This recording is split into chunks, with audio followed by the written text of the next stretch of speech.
News because it's the people's channel and I want the audience to have their say on the events of the day. We're dynamic. We do something different. Democracy shows that the wisdom of the nation is in its people. I get to travel to find out what the story is from a personal perspective. The British people aren't fools. We know when we're not being told the full story. We've got to work out how Britain moves forward from this.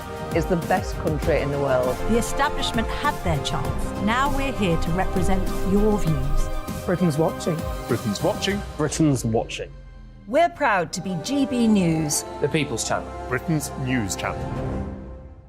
So Jubes and Kerr, we tackle the issues of the day with real robust debate, both sides of the fence, battling it out with me in the middle with my forthright opinions and views. And often really interesting things happen because you start with a position and then by the end of the debate you find actually, well, I might not have thought about that one. What we need in this country is 2 new political parties. You should maybe think about doing a 2024 calendar. I'm Michelle Dewberry and I'm keeping you company right through until 7 o'clock this evening. GB News, the People's Channel, Britain's watching. Start the day with GB News. We catch up on all the big stories you didn't hear the night before. And take a look at what the world's talking about this morning. That's right, Monday to Thursdays from 6 o'clock. It's Breakfast with Eamon and Isabel. Straight after breakfast, join us, Bev Turner and Andrew Pearce. We're going to take you through till noon. We'll be tackling the big topics of the day, including the things that the other channels just won't talk about. If it's happening here. Wake up to mornings on GB News. The People's Channel. Britain's news channel. I'm Simon Evans. Join me on GB News for Headliners at 11 p.m. What's the scoop? I'll be joined by 2 of the country's top comedians. That's right. As we take a look at tomorrow's newspapers tonight. We're going to get into trouble. If it's a big story, we'll be covering it. Spill some tea on him. There we go. But we'll also have some fun. I wouldn't stick up a bank. My father didn't love me. So anyway, Headliners every night from 11 on GB News, the People's Channel, Britain's news channel. Saturday nights on GB News. From 6 p.m, I'll give you my unique take on the world today. Then at 7, it's me, Calvin Robinson, with my Common Sense Crusade. New to GB News is the Saturday 5. 5 times the opinion. Join us every Saturday from 8 p.m. as we debate the week's stories. With us 4, plus a special guest. And at 9, of course, it's Mark Dolan Tonight. Saturday nights on GB News, the People's Channel, Britain's news channel.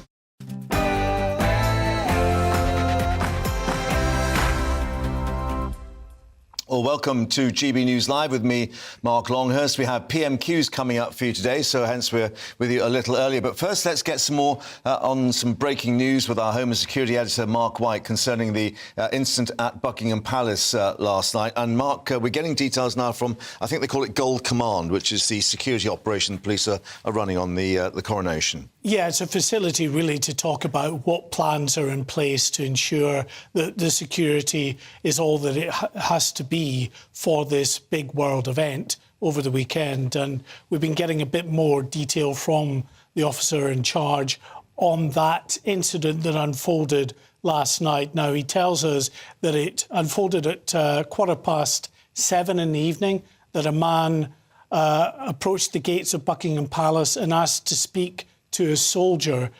He then, according to the senior officer, threw shotgun cartridges over the fence into the area inside Buckingham Palace. The police were very quickly on the scene within minutes and made an arrest. As they were searching the man, they found a lock knife. Which is like a flick knife, yeah. I guess, the other description you'd use, yeah. Yeah, that was taken away from the man. He was also carrying a rucksack, and according to the senior officer, he told those officers who were detaining him that this rucksack needed to be handled correctly. That clearly, given what could have been in that rucksack, raised concerns from the officers. So special explosives teams were brought in. They examined the rucksack and carried out a controlled explosion that took place after 8 o'clock in the evening. That was the explosion that we heard when Jacob Rees-Mogg was broadcasting live for GB News at that time. So this is about 12 minutes past 8, they say, that controlled explosion taking place. The arrest then 5 minutes after, but they say the whole thing is still under investigation. Ongoing situation could change. But here's a key. A mental health assessment has taken place and the man is deemed fit to be interviewed. Yes. So looking for a motive, of course, you always are. Mental health issues is just one of the potential motivating factors behind an incident like this. As they say, though, they've carried out an assessment, and at this stage, they say the man is fit to be interviewed. They haven't ruled out terrorism. At this stage, they say there's nothing to suggest that this was motivated by terrorism, but it just depends how the investigation proceeds, what they unearth, what, in any search that they've undoubtedly been carrying out of the address linked to the man, anybody that they know is linked to this individual, interviews that they do on his behaviour, what he's been up to, what he's been looking at on the internet in recent weeks. Just looking at what then the Security Minister, Tom Tugendhat, was saying this morning, basically saying we are in no way complacent about the security challenge. I mean, there were indications they weren't treating it as a terrorist incident earlier, but clearly there will have to be a reassessment, I guess. I mean, can they up the security level in any way, or is it at the highest anyway? It's a very significant security operation, probably the most significant in many years, even more so than the Queen's funeral, because there have been many months to plan this, and there are many heads of state and other VIPs attending for this celebration. There will be many more people coming into central London for that as well.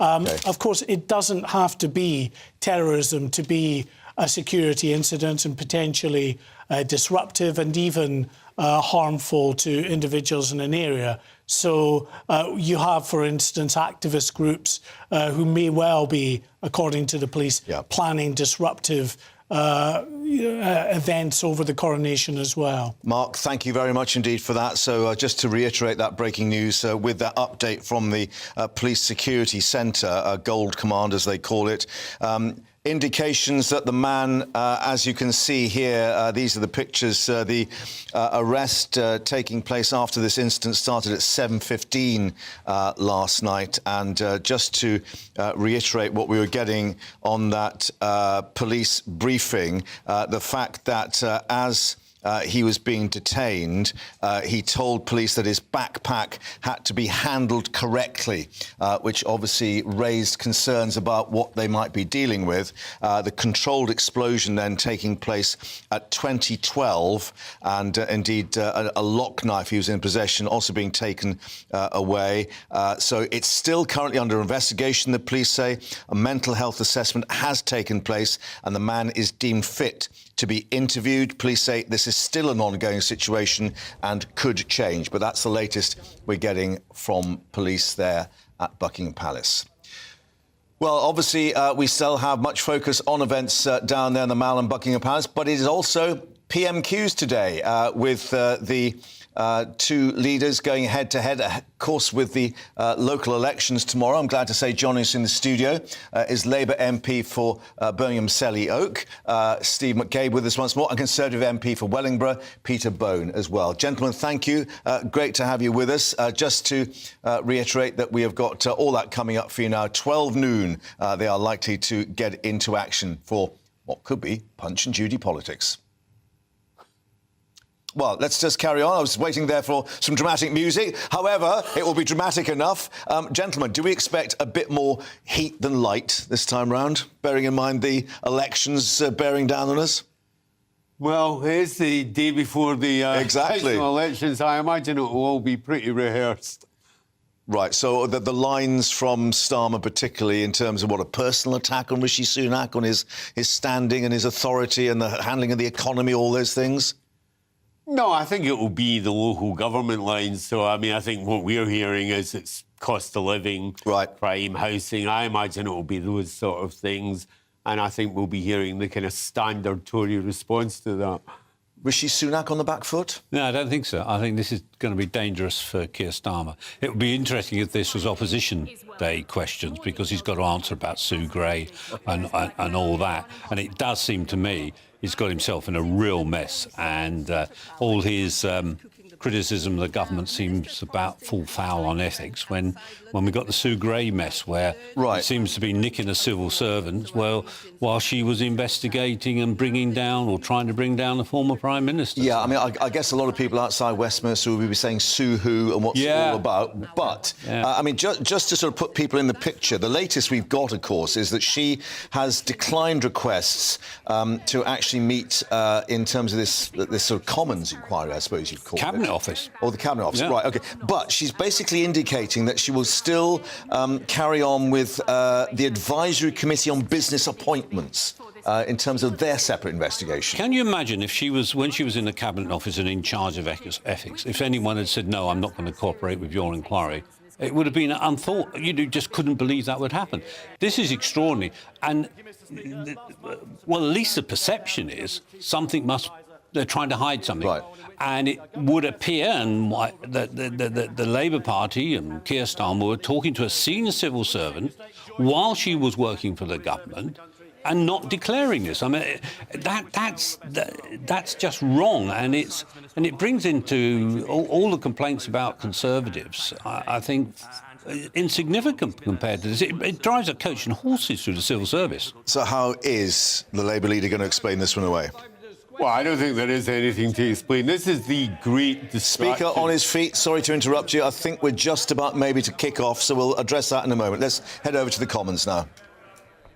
Mr. Speaker, I know the House will join the nation and the Commonwealth in sending our very best wishes to Their Majesties the King and Queen ahead of the Parliament.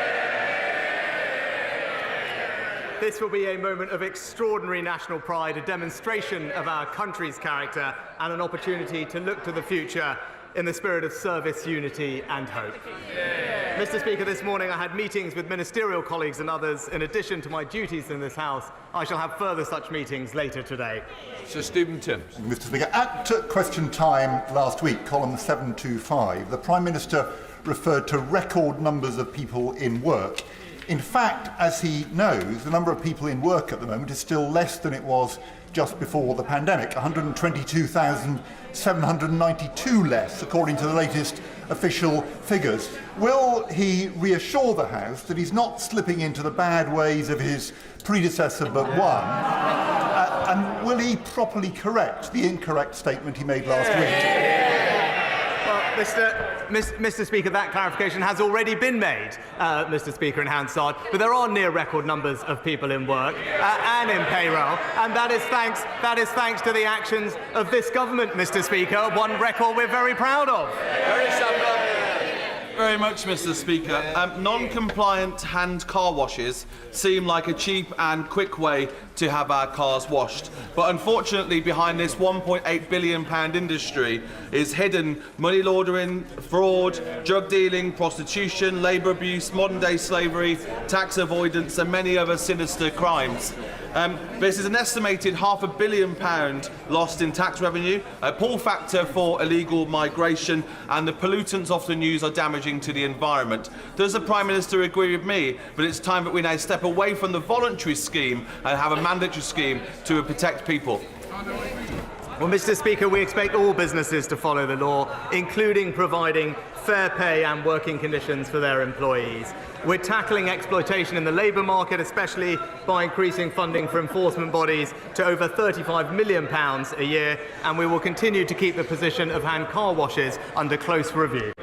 We now come to the Leader of the Opposition, Keir Starmer. Thank you, Mr. Speaker. Can I join the Prime Minister in his comments about the coronation? Across the House, we're all looking forward to the celebrations this weekend.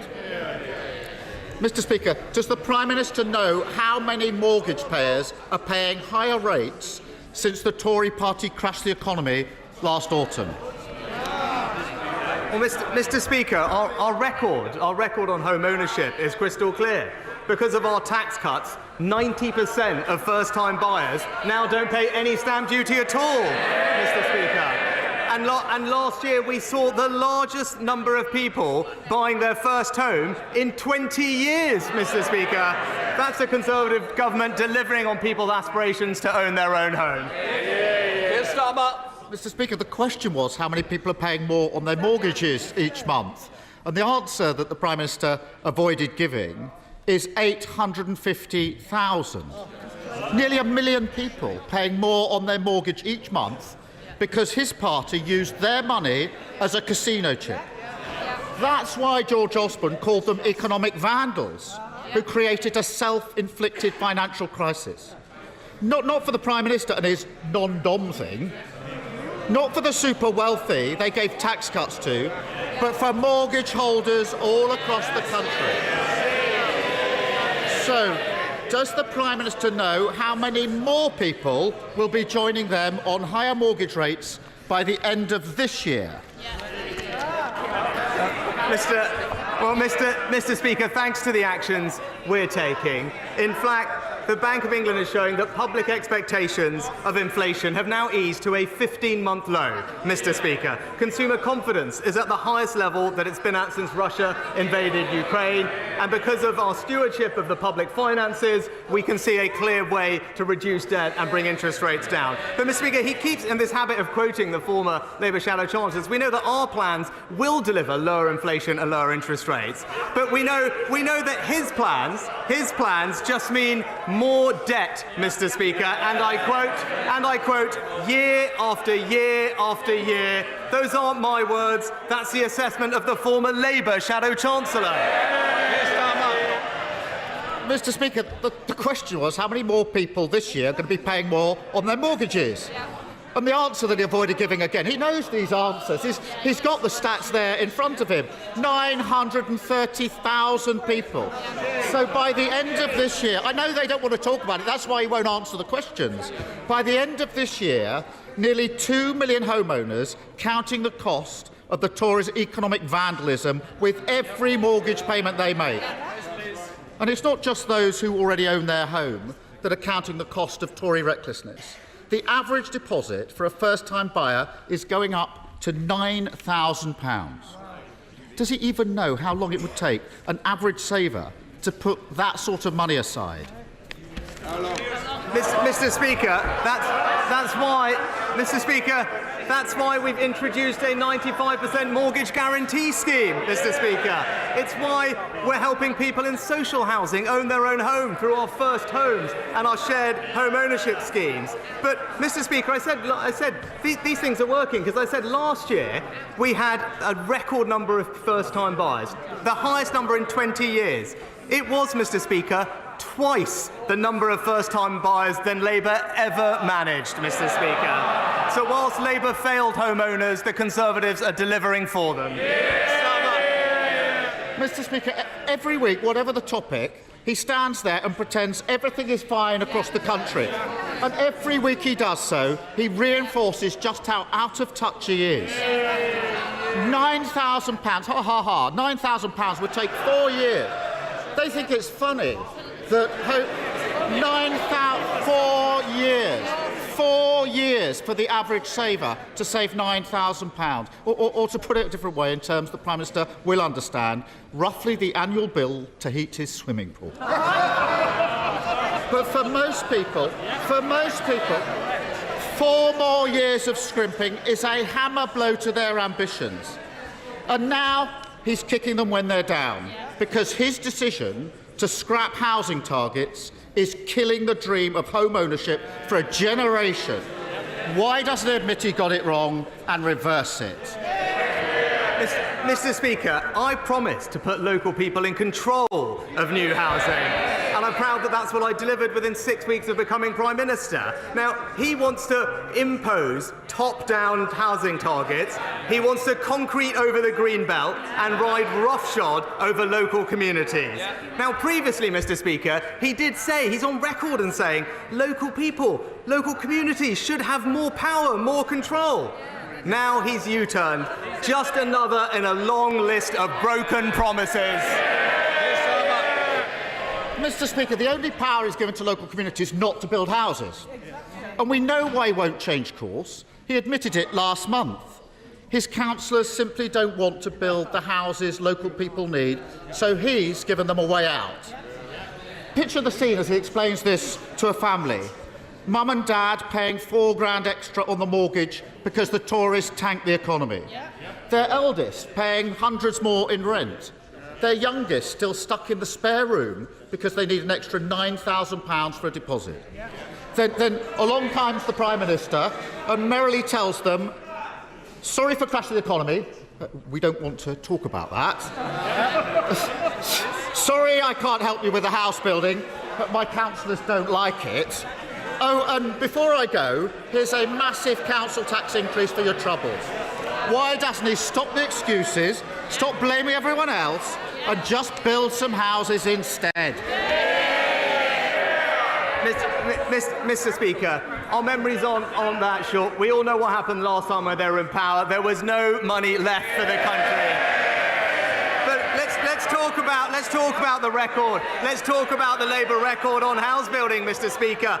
In London, the former Conservative mayor built 60,000 affordable homes in his first 5 years in office. How many did the current Labour mayor manage? Half of that, Mr. Speaker. In Wales, we need 12,000 new homes a year. How many have Labour built in the last year? Half of that, Mr. Speaker. As ever, Labour talk and the Conservatives deliver. Mr. Speaker, debt doubled since 2010, growth down, tax up, the economy crashed. Mr. Speaker, they're going to need a bigger note. And it's right. But week after week, we debate the issues facing in this place. But looking beyond the elections tomorrow, we also have a hugely significant weekend coming up with the King's coronation. For most, this will be the first time they've seen a monarch crowned. And I hope, and I know across the House, people will hope that people across the country enjoy the ceremony, the street parties, and of course the extra day off. 300 million will tune in. The world will see our country at its best, celebrating the beginning of a new chapter in our history.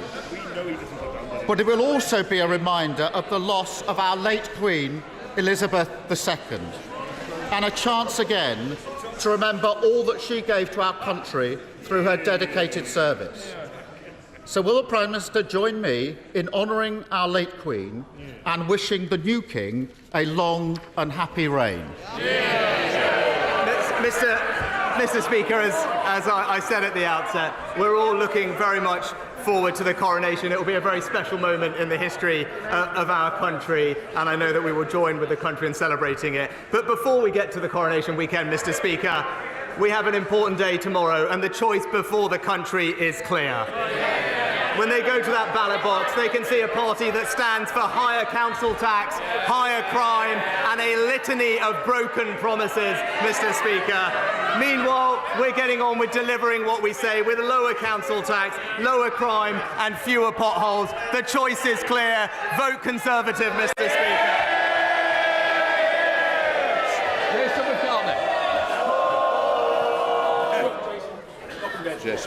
Thank you, Mr. Speaker.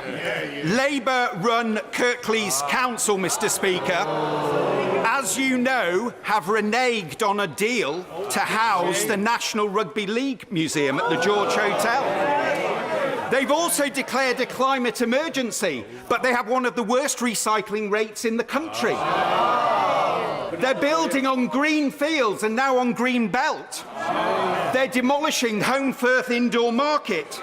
We're blighted by litter and fly tipping, and now they're proposing to chop down mature trees in urban areas.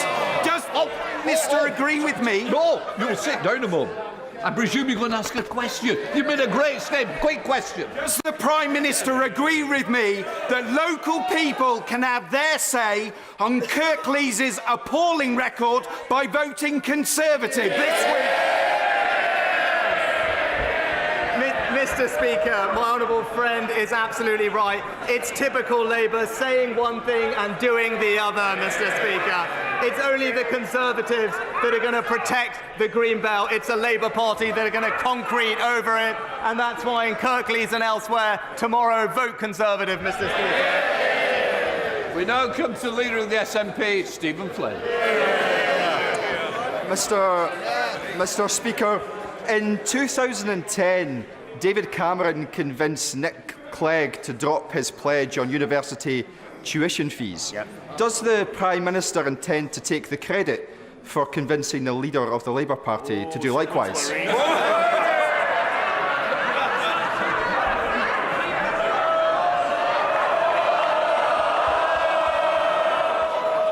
Prime Minister.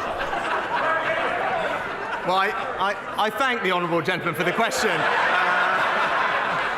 I'd say it's hard to keep up, Mr. Speaker, with a list of broken promises. What I would say on tuition fees is I'm proud that under this government we now have a record number of people that are going to university from disadvantaged backgrounds, Mr. Speaker, and that's because the efforts we've placed to put more money into supporting those people and those communities to fulfil their aspirations, alongside fantastic new apprenticeships in every part of our country. Stephen Flynn.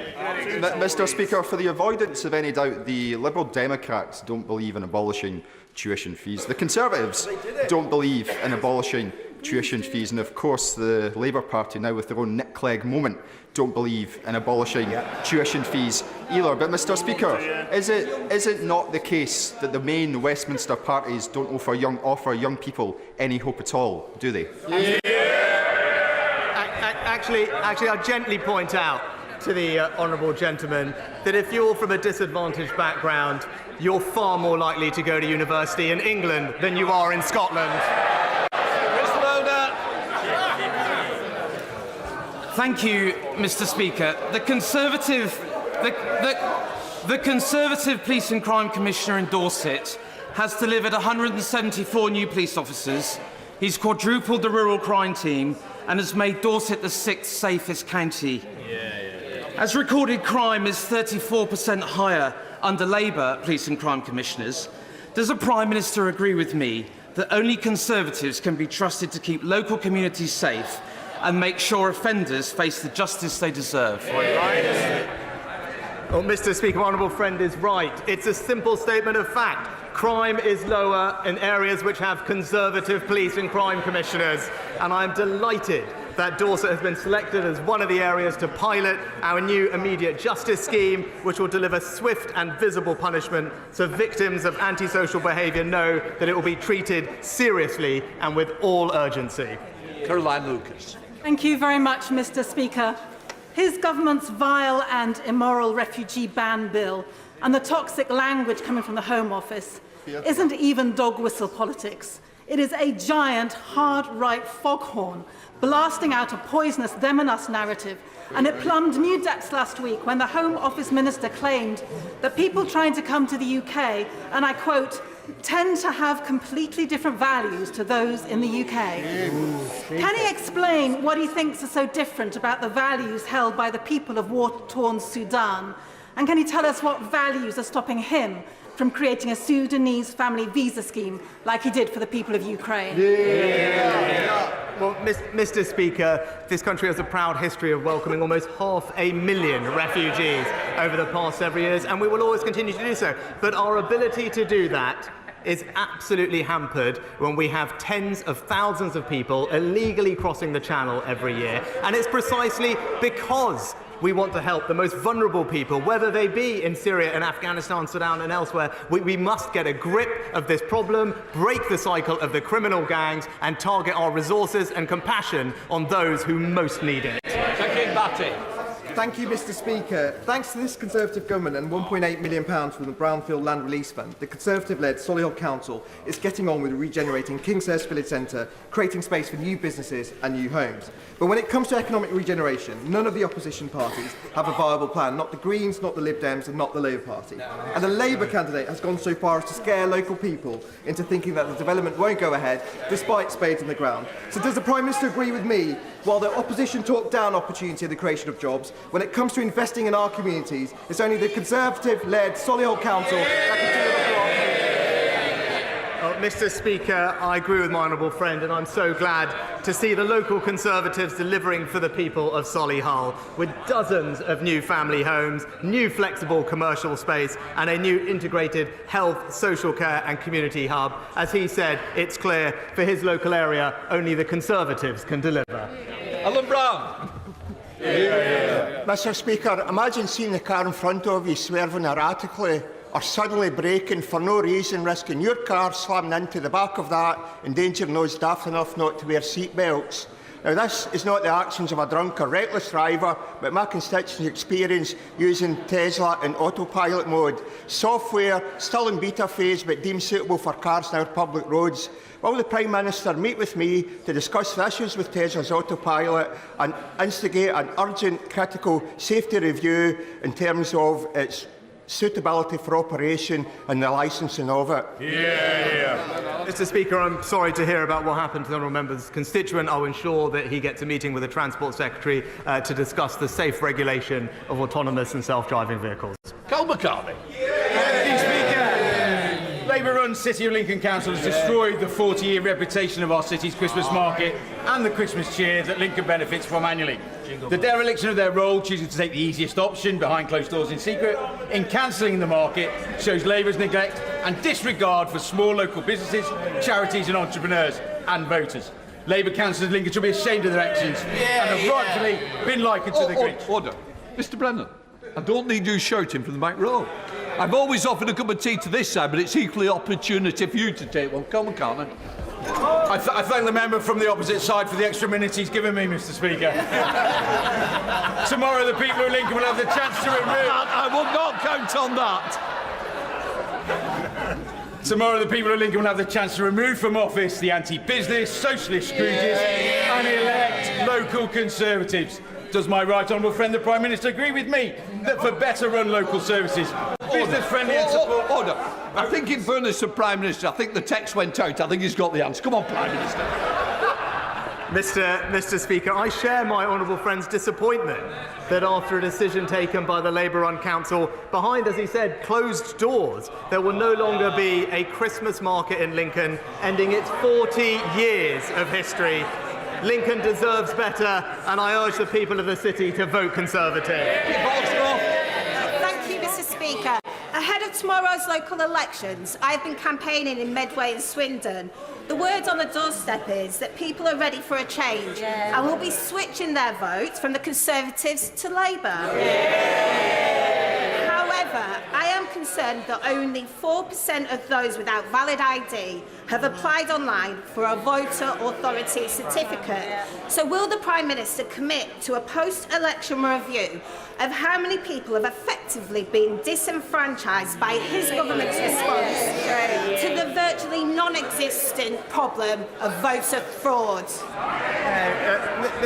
Mr. Speaker, 98% of people already possess a suitable form of voter ID, and the government made available free alternative ID for those that do not have it. The pilots have demonstrated it hasn't significantly impacted turnout, and indeed this was a policy that was introduced by the Labour Party in Northern Ireland all those years ago. It's common in European countries, it's common in Canada, and it's absolutely right that we introduce it here too. Dr. Mahindra. Thank you, Mr. Speaker. Since getting elected in 2019, I've been inundated with correspondence from my constituents in South West Hertfordshire, rightly complaining about huge speculative developments on our beautiful Greenbelt land. Lib Dem-controlled Three Rivers District Council continue to dither and delay their local plan. Does he agree with me that the choice tomorrow is simple? Vote Conservative to protect our Greenbelt, or vote Lib Dem for massive developments on sport land? Well, Mr. Speaker, my honourable friend raises an important point, and it's always the same with Liberal Democrats, saying one thing and doing the other. We've all seen it, Mr. Speaker. It's the Conservatives that are party of local decisions taken by local people, and it's only the Conservatives that will protect the Greenbelt. Bernie Kelly-Foy. Thank you, Mr. Speaker. Unable to secure an NHS dental appointment, my constituent Ray was forced to go private. It was then discovered that he had a large aggressive tumour in his face and jaw, which required 16 hours of gruelling surgery to remove it. If he hadn't been able to afford it, Ray might not be with us now. This is yet another chapter in the horror story that is the decay of dentistry under this government's watch. Yeah. So will the Prime Minister accept NHS dentistry is in crisis, and will he meet with me and the British Dental Association to ensure that no one loses their life because they couldn't get a dental appointment? Yes or no? Mr. Speaker, I'm sorry to hear what happened to the Honourable Lady's constituent, and that's why the NHS has recently reformed dental contracts to improve access. We now invest over £3 billion a year. There are over 500 more dentists working in the NHS this year than last year, and indeed discussions are ongoing between the Department for Health and the NHS around dentistry, and DHSC is planning to outline further reform measures in the near future. Sir Geoffrey Clifton-Brown. Every single young person that gets on the housing ladder under a Conservative government makes our communities more sustainable. Would my right honourable friend agree that in order to build the right type of housing and speed it up, we need to fund planning authorities properly through innovative funding? Well, Mr. Speaker, my honourable friend, as ever, makes an excellent point, and that's why the reforms that we introduce will provide incremental resources to planning authorities to make sure that planning decisions can be taken quicker. But also, we've strengthened the ability of local communities to put in place local plans. Mr. Speaker, this is the best way for our towns, cities, villages to have control over the development in their area and make sure that it happens in the way that they're comfortable with, and I know that he's supportive of that too. Ollie Lynch. Thank you very much, Mr. Speaker. The recent ITV documentary Life and Debt Stories from the Edge followed Halifax mum Izzy. Her prepayment energy bills have tripled and she was relying on a local primary school, Ash Green, who are providing free breakfast, budget cooking classes and a hardship fund for their families. When head teacher Mungo Shepherd is asked does he worry about the children at school when he goes home at night, he says all the time, it never leaves you. Does the Prime Minister think it's right that things are so bad that schools are having to become the fourth emergency service for the families that they support? Well, Mr. Speaker, because of the actions we've taken, a typical family, including those like Izzy's, will be seeing half of their energy bills paid for by the government. That is support worth £1,500 extended in the most recent budget. For the most vulnerable in our society, there's additional support, and £900 for those on welfare, Mr. Speaker, and through the holiday activity and food programme, support for families with the cost and support for food during the holidays. But I would also say, for Izzy and others that are in particular need, they should talk to their council, because the Chancellor has provided over £1 billion of funding to the Household Support Fund. It's there to help families like that that need a little bit of extra assistance during this time. Sir John Whittingdale. Thank you, Mr. Speaker. As my honourable friend will be aware, today is World Press Freedom Day. At a time when the need for professional and factual journalism has never been greater, will my right honourable friend reaffirm the government's commitment to defending media freedom worldwide? And will he redouble the efforts of the government to obtain the release of Evan Gershkovich and Vladimir Kara-Murza in Russia and of Jimmy Lai in Hong Kong? Mr. Speaker, the government is committed to defending media freedom worldwide, because thriving independent journalism is one of the cornerstones of democracy. We absolutely condemn the politically motivated sentencing of journalists across the world, and our embassies and missions work every day to protect media freedom where they are based. And I know that this is something that my right honourable friend has been a right champion of throughout his career, and I will look forward to him continuing to do so from a different perch as I take rather fewer questions from him over the next few months from this position. McKinnell. Mr. Speaker, I want to thank our police forces, who I know will be working hard across the country this weekend to support the coronation events. But police numbers in the North East are down 8% since 2010, and I know the Prime Minister's keen on his maths, so here's a sum. If Northumberland Police has lost 1,000 police officers since 2010, but gained the funding to put back 615, by how much have the Conservatives shortchanged the North East? So, Mr. Speaker, as we saw last week, there are now a record number of police officers across the country thanks to the actions of this government, and crime is 50% lower than it was when we took office. She talks about investing in the North East. You know, when we invested Levelling Up Fund in her constituency, £20 million, she said it was transformational, Mr. Speaker. She said it would play an important role in rejuvenating her local area. That's this Conservative government delivering not just for the North East, but for her constituents too.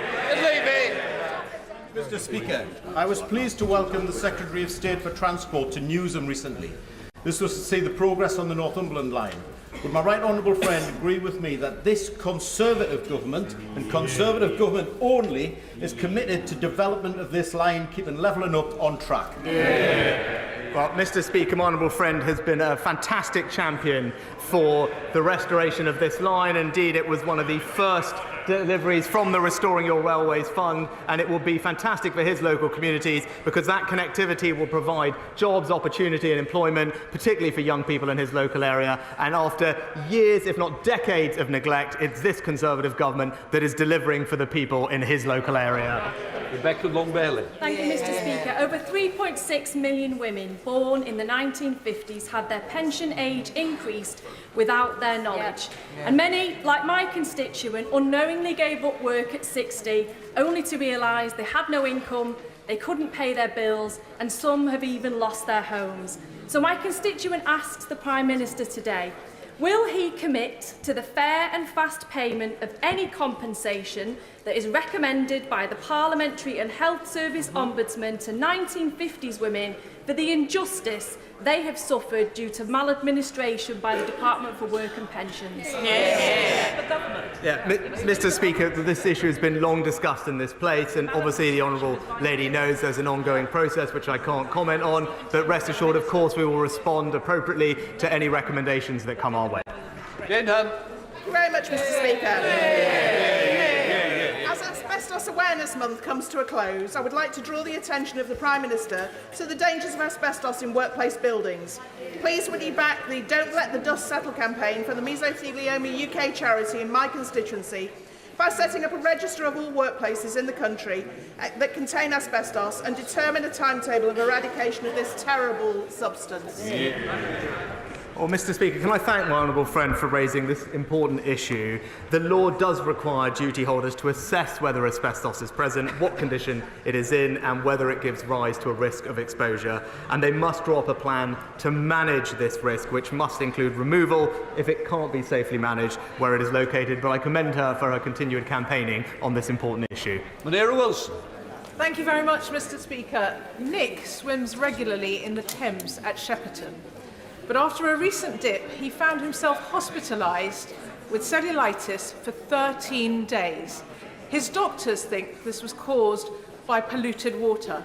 Mr. Speaker, what caused that polluted water? Well, because Thames Water dumped filthy sewage just days earlier nearby. So can the Prime Minister tell Nick and everybody else, why does he think it's okay for water companies to keep polluting our rivers for another 25 years? Mr. Speaker, it was just last week that it was clear there's only one party that's going to protect the environment, and it's the Conservative Party, Mr. Speaker. That's why we've given the Environment Agency more powers of enforcement. That's why we're moving to unlimited fines. And that's why we've got a clear plan to increase investment and increase monitoring of sewage overflows. It was a rank cynicism and hypocrisy of the party opposite that they could not even show up to support those plans, Mr. Speaker. Anne-Marie Morris. Thank you, Mr. Speaker. Newton Abbot constituents face hosepipe bans after torrential spring storms, and are asking me why water catchment plans have not prevented this. Reservoirs, desalination plants and other natural catchment structures require siting where geography and geology allows.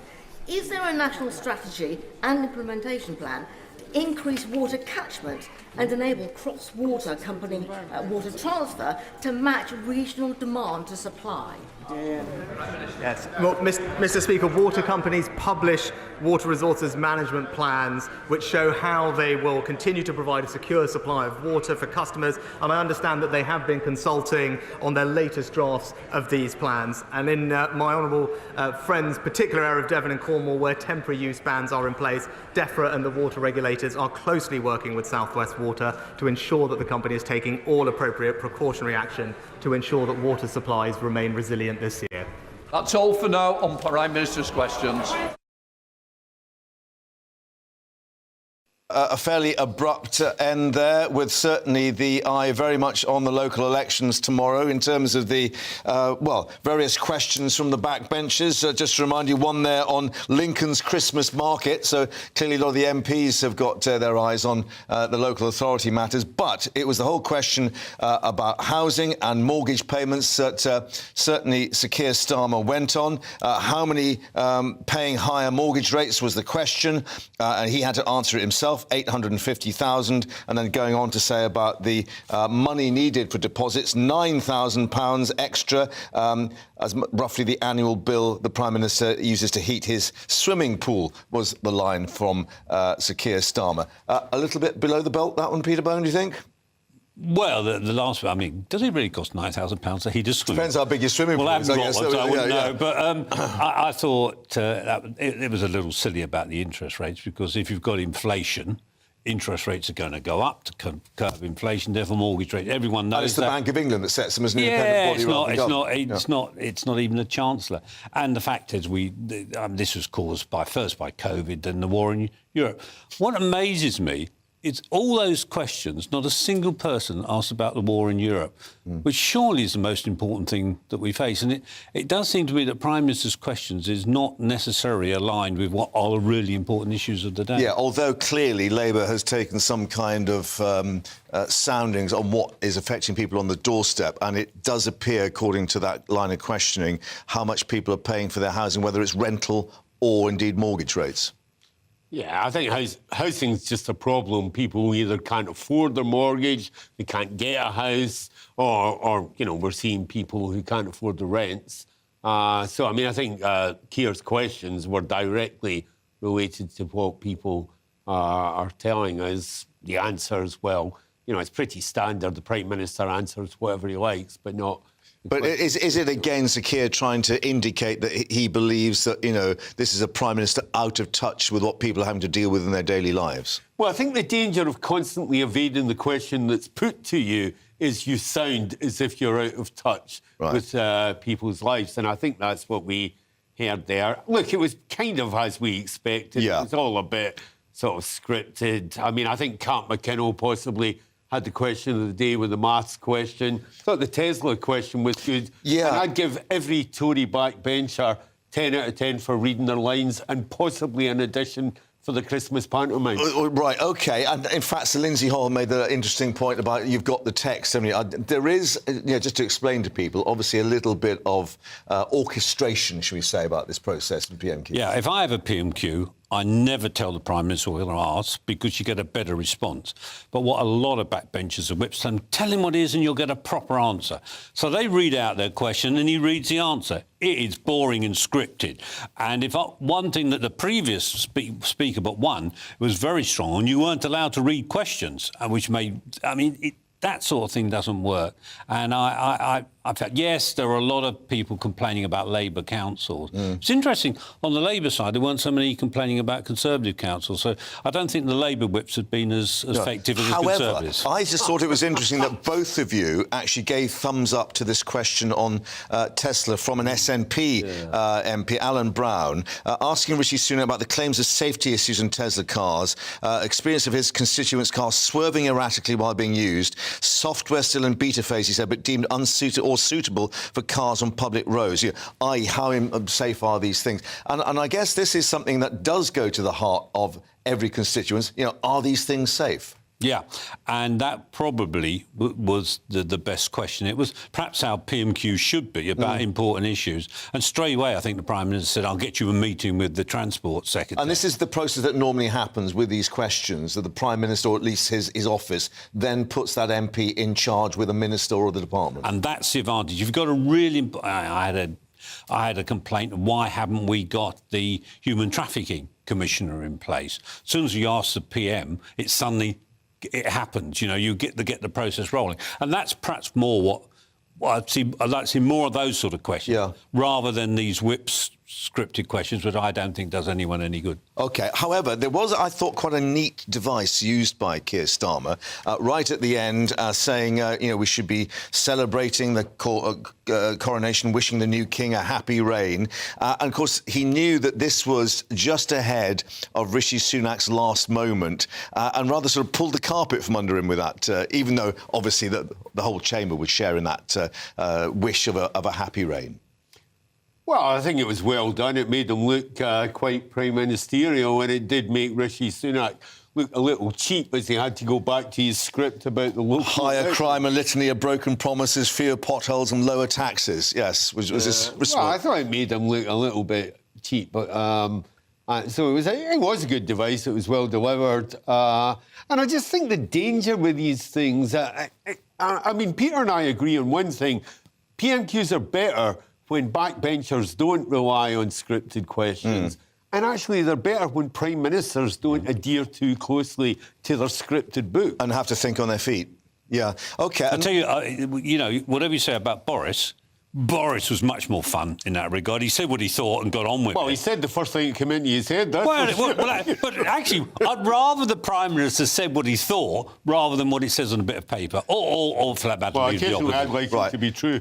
Let's just take some pictures we're getting from outside Parliament. Of course, the focus has been on inside the chamber, and it is the protest. This is Just Stop Oil. It appears they are doing their so-called slow march again, which is just across Parliament Square. No accident, perhaps. It comes on the day of PMQs. But I'd be interested in your thoughts, where we have got clearly questions about the security ahead of the coronation. And we have this new Public Order Act in terms of protesters facing up to 12 months behind bars. There was no sort of recognition or reference to that in PMQs today. But there are, I think, quite a few people unhappy about, you know, should there be the constitutional right to protest even on the day of the coronation? I tell you what, those people, if we walked, if the three of us walked slowly down the middle of the road, you get arrested. Why aren't these people? You can protest, but you don't need to make everyone's lives a misery. If there's an emergency vehicle trying to get through there, I mean, they can't. They do claim they have the blue light lanes that they... Oh, well, that's very decent of them. They have no authority. They're a minority. That if they want to change the world, join a political party, change the policy, or form one. They are a minority that people don't support. They have no right to make the life of law-abiding citizens and to be. I'd like to see that there are tons of police outside Parliament at the moment. Why haven't they cleared them away? Well, clearly they're allowing them to continue with that. And I wouldn't do that. Your position on that?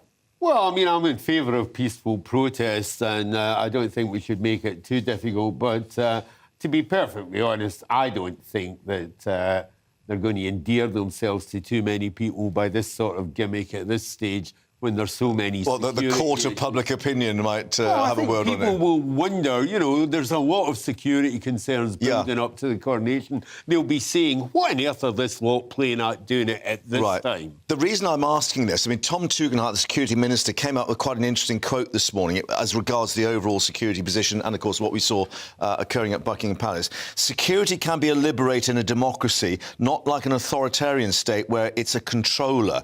But, you know, where do you draw the line? What protests do you allow? When do the police intervene? And then when do you actually institute this new Public Order Act? Well, I think the thing is you can have demonstrations in a democratic society providing people behave reasonably. When people's behaviour is unreasonable, it makes it much more difficult. And I think at the moment they are probably overstepping the mark in deciding to do that at this time in particular. Because you have to have public support in whatever you do. Yeah. Well, that's the general rule. Well, gentlemen, thank you for that. More coming up, of course. We'll have more analysis coming up and indeed reflecting on that security position. We'll be back with you in a moment. Monday to Thursday nights on GB News. At 6, it's Dubes & Co. 7 o'clock, Farage. At 8, join Jacob Rees-Mogg. And at 9, Dan Wootton Tonight, followed by Headliners. On TV, radio and online. This is GB News. It's all about family, being in people's living rooms, all the interaction and getting to know who our viewers and listeners are. When I was young, my dad used to say, no, stop arguing. I wanted an outlet that would enable me to give my opinion. People are going through a really hard time right now, and I know that you don't feel like you're being listened to by the establishment. I came to GB News because it's the People's Channel, and I want the audience to have their say on the events of the day. We're dynamic. We do something different. Democracy shows that the wisdom of the nation is in its people. I get to travel to find out what the story is from a personal perspective. The British people aren't fools. We know when we're not being told the full story. We've got to work out how Britain moves forward from this. It's the best country in the world. The establishment had their chance. Now we're here to represent your views. Britain's watching. Britain's watching. Britain's watching.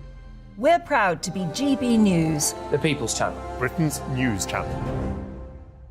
Join me, Patrick Christie's, Monday to Friday, 3 till 6. We tackle the day's news agenda like you've never seen before. It's high tempo, high octane, the most controversial topics, and the best guests. You will not be able to take your eyes and ears off it. I'm not afraid to ask the questions that you really want answered. 3 till 6 p.m, Monday to Friday on GB News, the People's Channel, Britain's news channel. I'm Andrew Doyle. Join me at 7 o'clock every Sunday night for Free Speech Nation, the show where I tackle the week's biggest stories in politics and current affairs with the help of my 2 comedian panellists and a variety of special guests. Free Speech Nation, Sunday nights from 7 on GB News, the People's Channel, Britain's news channel.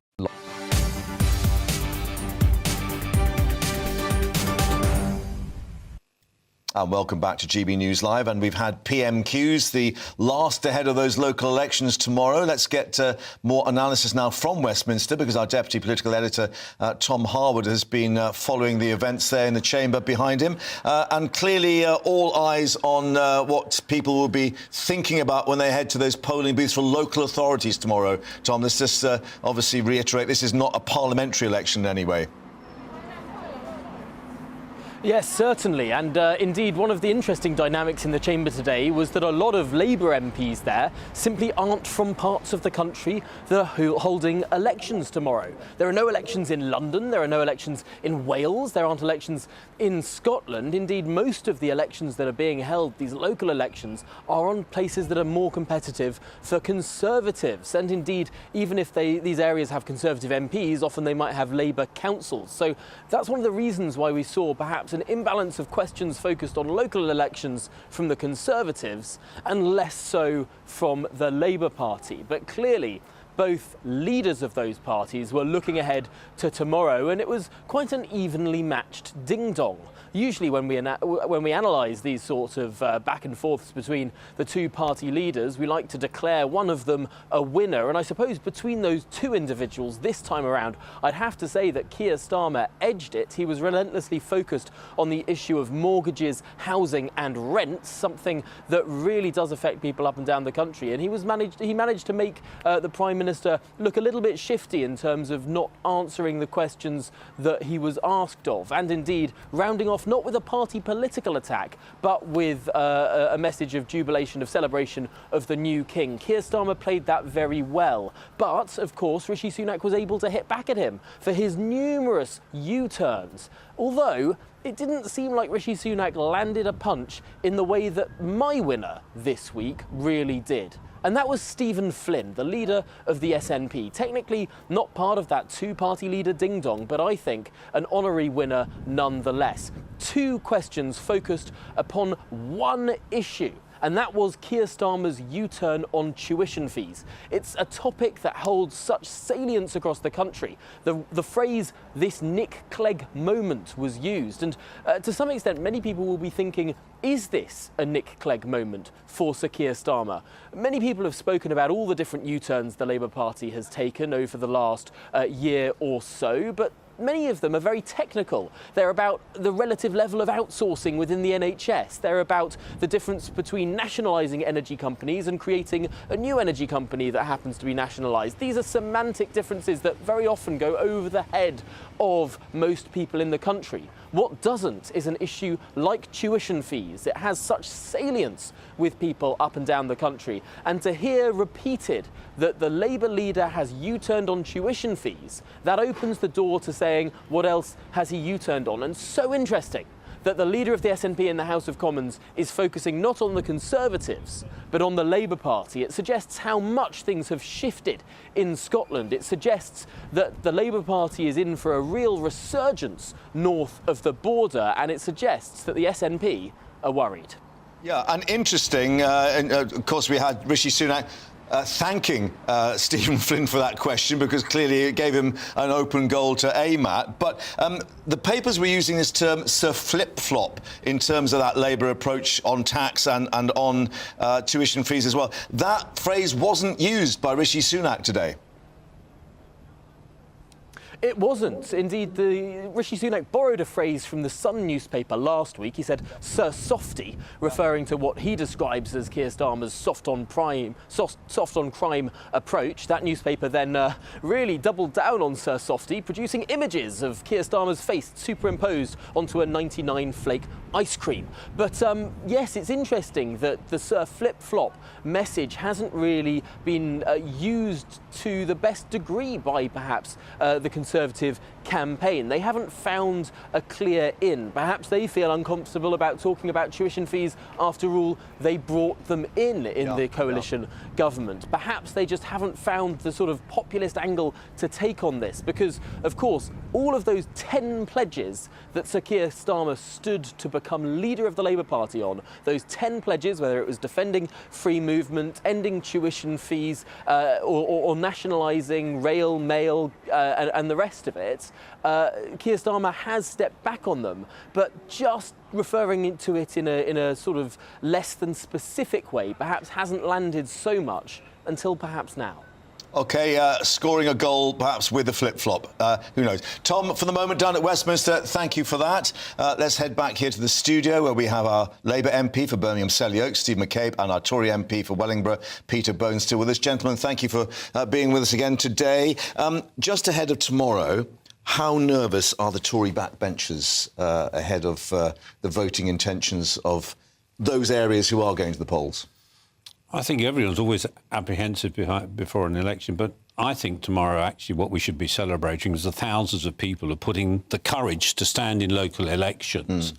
And I think if you believe in Conservative values, vote Conservative. If you believe in Labour values, vote Labour. If you believe in Green values, vote Green. If you don't, or if you're confused about values, vote for Liberal Democrats. I mean, it's as easy as that, really. What happens if people don't bother turning up? What message is that? I mean, are people, so fed up with the cost of living and all the other issues that are sort of buffeting them that they think are plague on all your houses? Well, normally local elections get about a 35%, so 7 in 10 houses don't vote. And it's all what the political parties try and do is get more of their supporters out than the other side. And the Lib Dems are quite organised on local level. Well, because they say one thing one area or another. That's the problem. They don't believe in anything. Or at least with Labour, you know what they stand for. Increased taxes and more spending. Well, we're for lower taxes and less spending. Right. What about that? Just on that very fact, I thought it was quite a clever note, Sir Keir Starmer alluding to the Tory record on finances, and of course that infamous note left by the Labour minister about being no money left in the cupboard.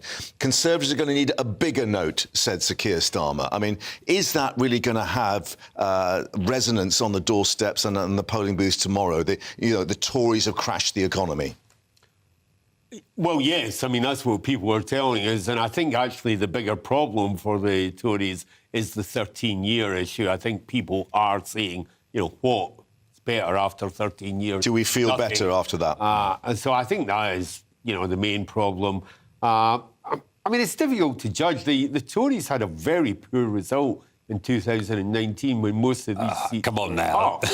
Well, it ended up... We are 12 points worse off now. May ceasing to be Prime Minister, Peter. So, you know, they had a very poor result then. It's difficult to judge. I'll be interested to see turnout. I'll be interested to see turnout in Tory seats, and I'll be interested to see if there is any breakdown of what happens with young people's turnout over the new voter ID position, because I think that's designed to deter young voters. I was going to ask, because that was raised, obviously, in PMQs, where you've got to take now some form of ID to the booth. And the argument being, well, for the older generations, perhaps this is going to be difficult. What happens if you turn up without ID? Is your vote then taken away from you, disenfranchised? You know, personally, I'm not a great fan of this producing your identity papers. I don't like that idea. I don't actually think it will depress the turnout, because the turnout will be... So, I mean, I've heard people, Conservative voters on the doorstep saying, well, I've always voted without showing ID. I'm not going to go and show ID and vote. So we may lose Conservative. But on the... Well, as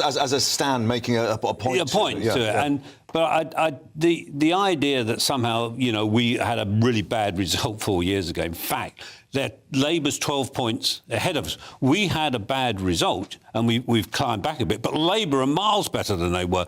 So, you know, if Labour win a lot of seats, that's what you'd expect, a bit like the Tony Blair factor.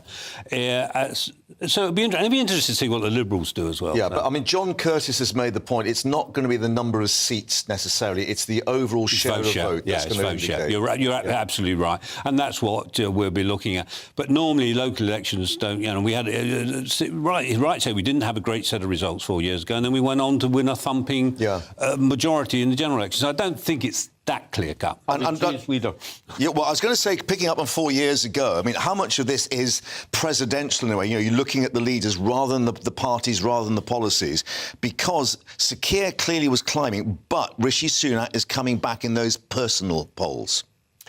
Yeah, well, I think that's why the local elections are maybe not a great indicator. I think they're a good indicator in terms of share of vote, but neither Peter nor I have elections in our areas at the moment, so it's not even widespread in England. It's a bit selective. And I think the danger is that as we have moved to a rather more presidential sort of position in terms of the way we view our politics, then something that is essentially about the delivery of local services gets mixed up and confused in that, and I think it's not always very helpful to voters. Yeah, so in that respect, Sunak was quite right at the end there to talk about, you know, fewer potholes and the other issues. Potholes if you give local councils enough money to deal with them. Right, OK. Is that the way to win that election, to fill the potholes? No, it's not, because actually it will be decided more on national issues. And good councillors will lose seats, not because they've been bad in any way, they've probably been very good. It's because of the natural situation. And when I was a councillor, I remember that happening all the time. Peter Bone and also our Labour MP, Steve McCabe, thank you very much indeed for joining us on this PMQs ahead, of course, of that election day tomorrow. Thank you very much indeed. Coming up here on GB News Live, we'll be back to those security concerns, of course, surrounding the coronation. We'll have the latest with our Home and Security Editor, Mark White, and what the police have been saying in terms of their security briefing this morning. That's coming up for you in a moment. Stay with us.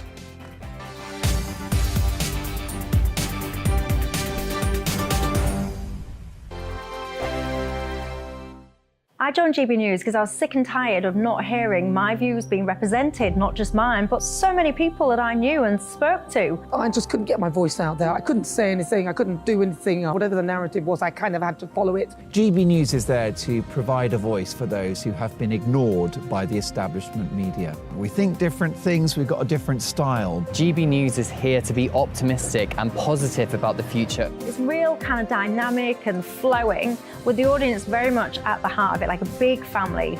Here at GB News, we talk about the things that matter to you. Hearing the voices from right across our towns and cities, especially our towns. All sides of the argument represented with a heavy dose of opinion. We're on a mission here to make a difference. And the GB News family really is here for you, and whatever time of day you can watch or listen. Britain's watching. Britain's watching. We're proud to be GB News, The People's Channel, Britain's news channel. Westminster is going around in ever-decreasing circles, followed by the media. Britain is broken. How on earth did we get into this mess? But more importantly, how do we get out of it? Join me at 7 p.m, Mondays to Thursdays on Farage, here on GB News. We will have open, rational debate. We've got to work out how Britain moves forward from this. Join us here on GB News, the People's Channel. Britain is watching.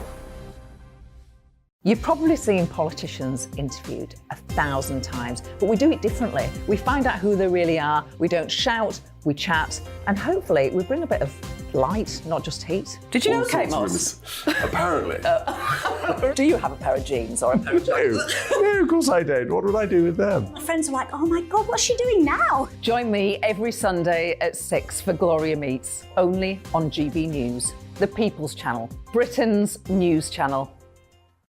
I'm Jacob Rees-Mogg, the Member of Parliament for North East Somerset and a former government minister. For years, I have walked the corridors of power in both Westminster and the City of London. We need to have the arguments, the discussions on how we make it better. Crop failures, famine, war, suffering on a scale completely unimaginable. We are putting the cart before the horse. As Charles I said at the scaffold, he was the true defender of liberty. Yeah, I've completely derailed the conversation. Join me Monday to Thursday at 8 p.m. on GB News, Britain's news channel.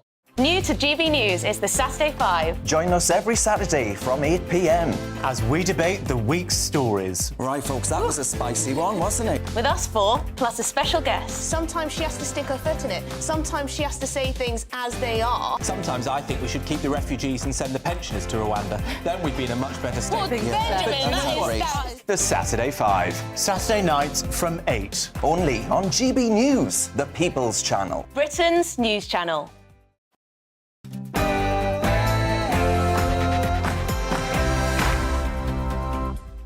It's 1 o'clock. Very good afternoon. You're with GB News Live. I'm Mark Longhurst, and coming up for you this Wednesday lunchtime, a security rethink. The man arrested outside Buckingham Palace last night, the suspect undergoing a mental health assessment and is now being interviewed.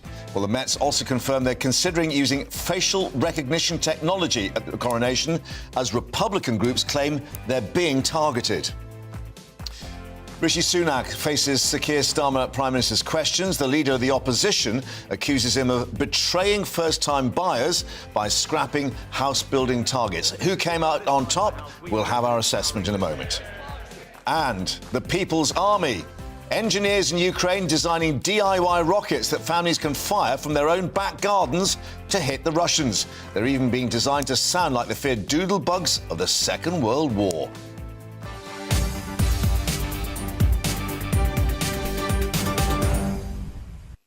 And speaking of a deafening roar, Wrexham AFC returning to the English Football League for the first time in 15 years. The crowds cheering their open-top bus will be in Wales to catch up with their hangover. First, though, Tatiana with the latest news headlines.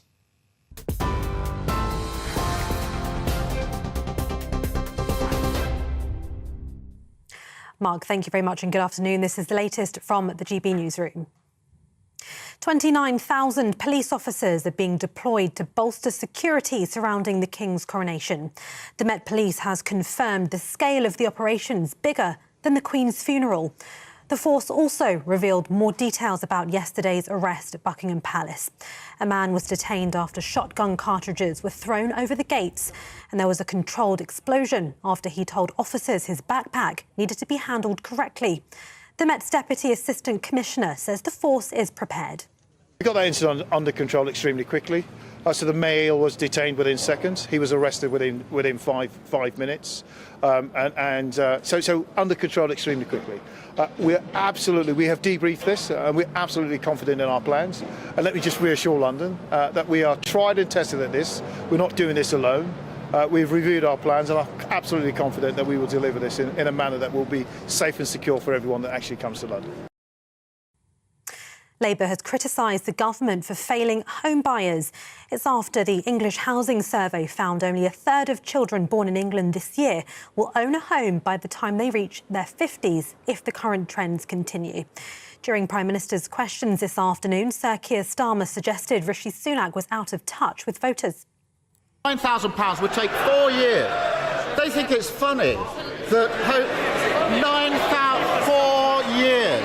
4 years for the average saver to save £9,000, or to put it a different way in terms the Prime Minister will understand, roughly the annual bill to heat his swimming pool. But for most people, 4 more years of scrimping is a hammer blow to their ambitions. Rishi Sunak responded by saying the opposition is at fault.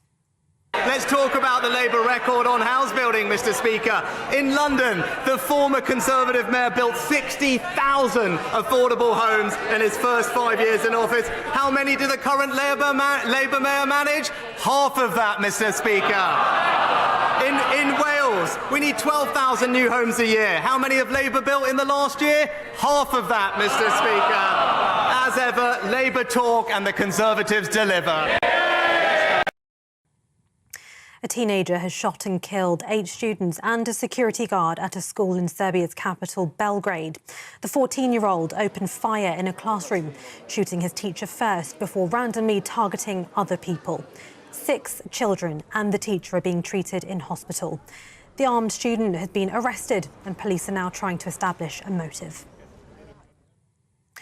Nurses in England are threatening to return to the picket lines despite a new pay deal being agreed for the majority of the NHS staff.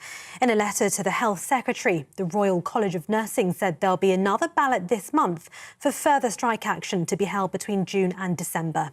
ICU nurse Kelly Hopkins told us the government doesn't understand how difficult it is to work in her sector. Just not prepared to listen to what we're saying. Conditions in A&E are horrendous. I did a shift last Saturday and I was nursing really sick patients on corridors. They've been there for days. How can you wash somebody? How can you give them the care that they deserve when you're on a corridor nursing somebody whose life is potentially at risk? And I just think they're out of touch. They just need to come down and see what it's like. More than 7 million households will receive a £301 cost of living payment by the end of today. The money is part of a package of government support to help struggling households. A further £300 will be available for eligible families in autumn, and a similar payment will also be made in spring next year. This comes as research shows 7 out of 10 Scots are cutting back on essential items. The Joseph Rowntree Foundation says the number of people in a poor financial situation has increased from 65% last summer. The First Minister of Scotland, Humza Yousaf, has declared tackling poverty will be one of his government's priorities. New research has suggested that medicinal cannabis helps relieve cancer pain.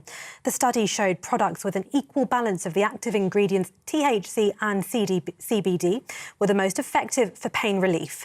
Currently, only specialist doctors can prescribe cannabis-based medicines on the NHS, and only for a few limited conditions such as rare and severe epilepsy. The Prince's Foundation marked the King's coronation with a tea dance. The charity held the occasion for 140 people to celebrate the local community in East Ayrshire and help combat loneliness. Guests were treated to coronation-themed dishes made by school children involved in the charity's Food for the Future education programme. The foundation was established by the King in 1986 to promote sustainability. And Royal Mail has unveiled 4 specially decorated post boxes to mark the upcoming coronation. The boxes in London, Edinburgh, Cardiff and Hillsborough display the occasion's official emblem. The Westminster post box is situated close to Westminster Abbey, where the coronation will take place on Saturday. This is GB News. We'll bring you more news as it happens. Now it's back to Mark.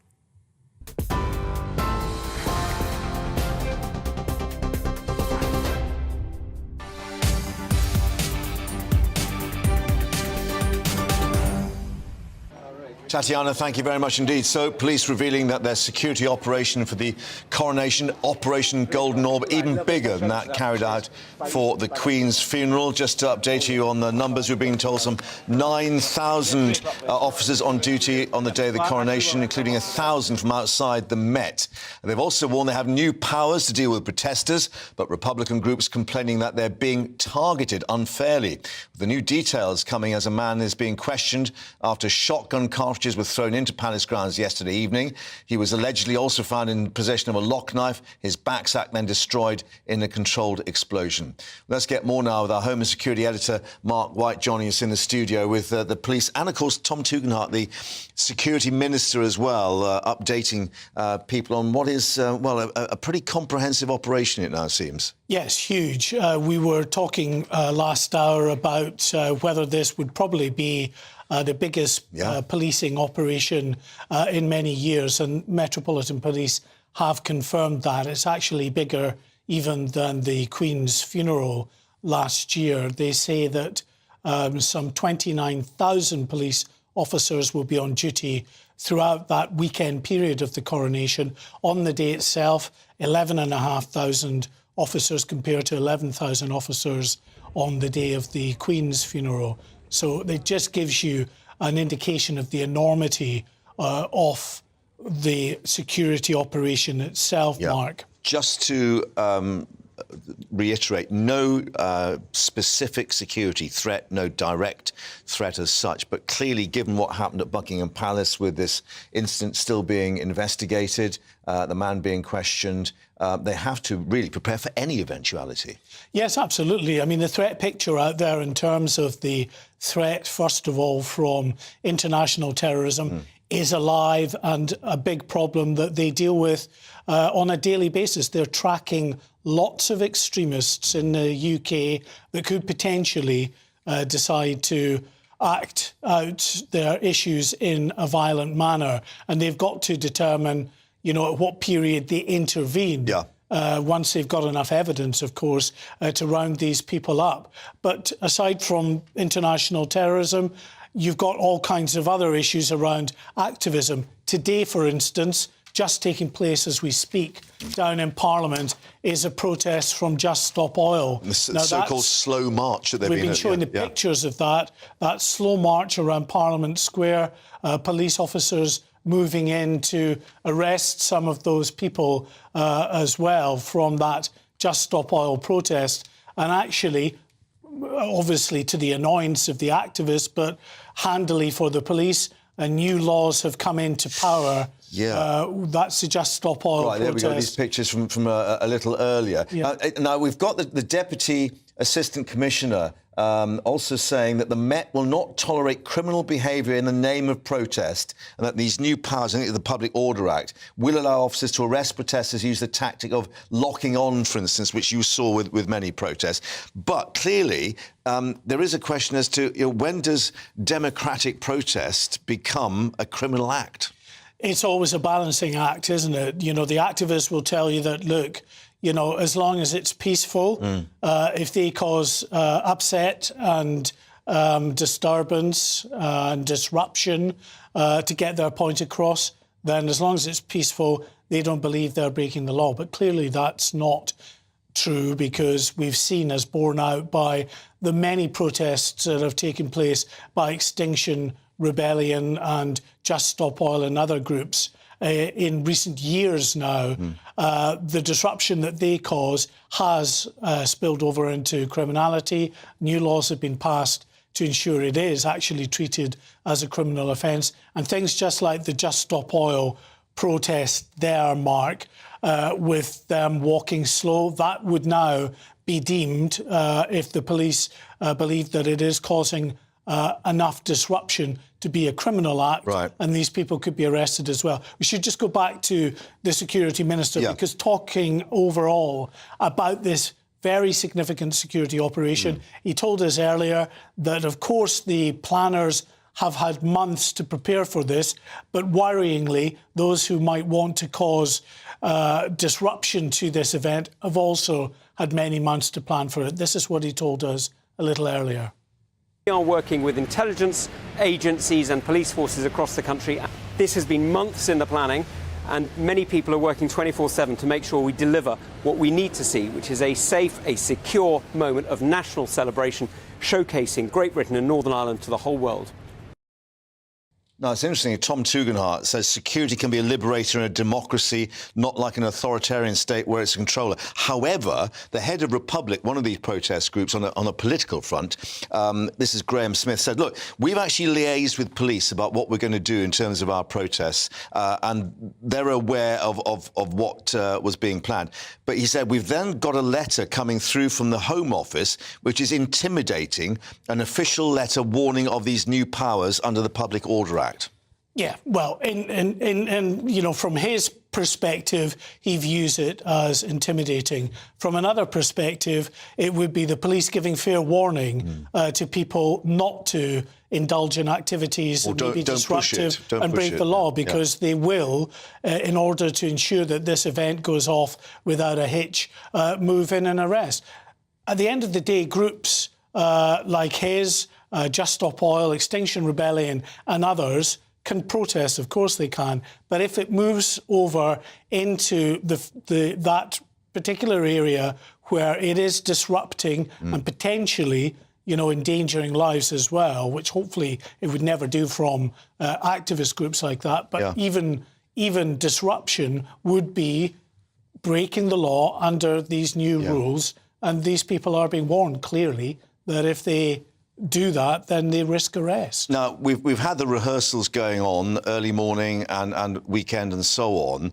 The procession route, of course, is well known to people, but I guess we are going to see what are quite well-rehearsed procedures in terms of the barriers, and then the police facing the crowd, of course, to see what's going on, as well as the plainclothes security and royal bodyguards. And the military. The military has a very significant role to play in this as well. So as well as the, you know, the pomp and ceremony that we will see, you know, thousands of military personnel marching in front of and behind the royal carriage as the King makes his way to and from Westminster Abbey. There will be other members of the military lining the route in between the police officers, really, to give that extra level of security, and they're able to respond and act if anybody, as we've seen in the past, sadly, make a dash to try to, you know, stop that procession in its tracks. But of course, you know, at the end of the day, if someone is determined to run out from the crowd, there's not a lot they can do except respond quickly, drag that person or these people away, and hopefully then the procession just continues as it normally would. So We've seen it many times before. So for all the facial recognition technology, it still takes that physical intervention to actually apply the law as such. Yeah, that's a higher threat level in terms of facial recognition. They want to know who's in there that might well be someone who is, you know, a serious criminal, someone that might be in a position and do something more serious. Is absolutely intent on something that is altogether of a magnitude more serious, and that just gives them that extra tool to be able to hopefully isolate which these wasn't there in 1953, of course. It certainly wasn't. No. Mark, thank you for taking us through all that. We'll update you, of course, on that security situation. Let's update you now on the fun side, the fans getting ready for the big day. Let's bring in our national reporter, Ellie Costello. And, Ellie, it is a bit of fun today because the sun is shining, but I gather the weather forecast may dampen things a little bit on the day. Hi, Mark. Yes, that's certainly a possibility. We've just been talking about that, actually. People are very, very nervous for Friday, where showers are forecast. They're certainly worried if they've been setting up their tents. Let me tell you that much. But look at how busy the mall is here in London. People from all over the world coming to capture a glimpse of what it's going to look like on Saturday. They want to be a part of history. Let me introduce you now to Bartley, who is actually drawing a small crowd here on the Mall, people wanting to get a picture with him, and you can see why if you're listening on the radio. Bartley is in a fantastic Union Jack two-piece here with a matching tie. Very well said there, Bartley. And you've also got a blue beard, which I think you've temporarily dyed. Is that fair to say? That's correct. And a red hair dye on the rest of your hair. So you just look like a walking Union Jack. That's correct indeed. And is this especially for the coronation, or is this something you get up to regularly? I regularly do get up to things like this, but this one in particular was done for the coronation. And the crowds are absolutely loving you. Everyone wants a picture with you, Bartley. Are you used to this? I am very used to media attention, yes. And who you stood next to, Bartley? I am stood next to a friend that's travelled down from Hull. From where? Hull and Lincoln. Oh, come in. This is your friend. And what's your name? Kerry Evans. Kerry Evans, lovely to meet you. So you've just come down from Hull, have you? Yes, I really sussed out the place, Buckingham Palace, 2 or 3 weeks ago with Bartley, and none of this was here then. I travelled down yesterday. I've got 2 severely autistic children, so I'm very mindful that there's not many facilities for disabled people. But that was what delayed me coming here. I was actually the first camp at Princess Eugenie's wedding. So but like Bartley, I'm a diehard. We've been doing this for about 10 years. We've been to all the royal weddings. Members of the royal family write to us occasionally. Occasionally they answer. From Northern Ireland originally. I love everything about the royals, really. The tradition, the pageantry, the military. I have a lot of military connections in my family. And really good king. I think he's waited a long time. He's got some decent views on architecture, the environment. I think we're going to be pleasantly surprised. And Camilla, I really didn't have any time for because I was a die-hard Di fan. But she's changed my mind. She's really supported Charles. She really does a lot to help charities in this country. And I actually wrote to her and thanked her. And she, about her birthday time, and she wrote back and gave me a little note saying, none of us are getting any younger, are we? So that's what I find. Members of the royal family write back to you, and it cheers you up. And, during COVID and in rough times, you see that royal crest on the doormat, and makes me smile anyway. And both of you have got big suitcases and bags with you. Are you planning on camping out from now on? We are indeed. We'll be here for the duration. And of course, you've got to remember good old Lady Camilla. I am a huge fan of her as well. I'm not keen on calling her Queen Camilla, but I will certainly call her Her Royal Highness Lady Camilla. Yeah, that's the only thing I don't like, actually, because the Queen liked the title consort, Queen Consort, and it seems like Charles has changed that at the last minute. So I think we have to respect the wishes of who's come before and keep that tradition and just example to the world going. Well, lovely to meet you both. Thank you so much for chatting to us here on GB News, and good luck with the camping out. We will be here until the end. Yeah, come rain or shine, they're going to be here. Yes, you will. It's going to be absolutely incredible being a part of history. Mark, I'm just going to show you the mall here. The amount of people that are gathered round here from all across the world is certainly ramping up here. Coronation fever is in full swing. Lots to look forward to, and still 3 days to go. Lovely. Ellie, thank you very much indeed for that. And the reason, of course, I can tell you why there is a cutout of King Charles. They're not the real thing. I can reveal that behind the scenes, as we've been speaking, the King and Queen Consort and the Prince and Princess of Wales and their children have been attending a coronation rehearsal just down from where you are at Westminster Abbey. I can tell you that apparently a relaxed-looking Charles and Camilla headed to the venue with William, Kate, Prince George, Princess Charlotte and Prince Louis, greeted by the Dean of Westminster, shown inside the Abbey there, where, of course, the big day will be on Saturday.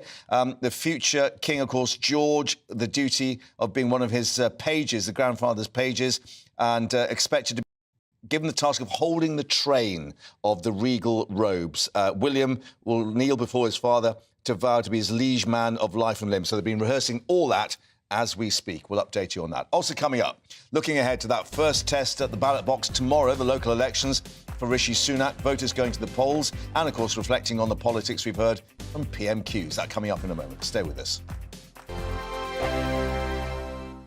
Monday to Thursday nights on GB News. At 6, it's Dubes & Co. 7 o'clock, Farage. At 8, join Jacob Rees-Mogg. And at 9, Dan Wootton Tonight, followed by Headliners. On TV, radio and online. This is GB News. First and foremost, I am a GB News fan, and I was before I was working here. Just love the fact that we're asking the questions that a lot of establishment media won't ask. With a bit of a twist, we not only want to inform you, but we want to keep you entertained. It's worth the drive because you get in and the team's all ready and waiting, they're itching to go, and it's a proper little family. GB News is the People's Channel. It's the audience that makes the programme sing. We're giving our viewers and our listeners a voice. I see the thousands of your letters, tweets, emails, you name it, coming in. Britain is broken. How on earth did we get into this mess? But more importantly, how do we get out of it? The establishment had their chance. Now we're here to represent you. It's time for something different. It's time for GB News. I'm very patriotic. I believe in Britain. Our best days lie ahead. Britain's watching. Britain's watching. Join us here on GB News. The People's Channel. Britain's news channel. Join me, Patrick Christie's, Monday to Friday, 3 till 6. We tackle the day's news agenda like you've never seen before. It's high tempo, high octane, the most controversial topics, and the best guests. You will not be able to take your eyes and ears off it. I'm not afraid to ask the questions that you really want answered. 3 till 6 p.m, Monday to Friday on GB News, the People's Channel, Britain's news channel. GB News has its own late-night paper preview show, Headliners, where comedians take you through the next day's top news stories. You don't have to bother reading the newspaper, we've got it covered for you. Headliners, every night at 11 p.m, and repeated every morning at 5 a.m. We won't send you to sleep like some of the other paper review shows out there. GB News, the People's Channel, Britain's news channel. Join me, Camilla Tominey, on Sunday mornings from 9:30, taking the politicians to task and breaking out of SW1 to see how their decisions are affecting you across the UK. Bursting the Westminster bubble every Sunday morning, only on GB News, the People's Channel. Britain's watching. Hello, I'm Calvin Robinson. Do not miss my Common Sense Crusade Saturdays at 7 p.m. Join me for some in-depth discussions on faith. Is that not the start of the slippery slope? It's very much so. And the big moral questions of the day. I'm baffled. You've got some nerve. Only on GB News, the People's Channel, Britain's news channel. I'm Andrew Doyle. Join me at 7 o'clock every Sunday night for Free Speech Nation, the show where I tackle the week's biggest stories in politics and current affairs with the help of my 2 comedian panellists and a variety of special guests. Free Speech Nation, Sunday nights from 7 on GB News, the People's Channel, Britain's news channel.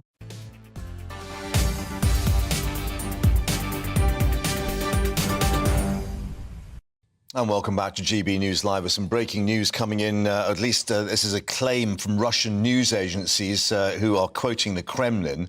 The Russian government saying they foiled a drone attack by Ukraine on the Kremlin. They're basically saying it's a failed assassination attempt on Vladimir Putin. Details still coming in, but let's get more with our defence security editor, Mark White, who's back with us in the studio. As we say, no official confirmation. Russian news agencies are reporting a Kremlin claim. Yeah, and there is social media footage. You should always be careful with that out there that seems to show plumes of smoke coming from that area around the Kremlin.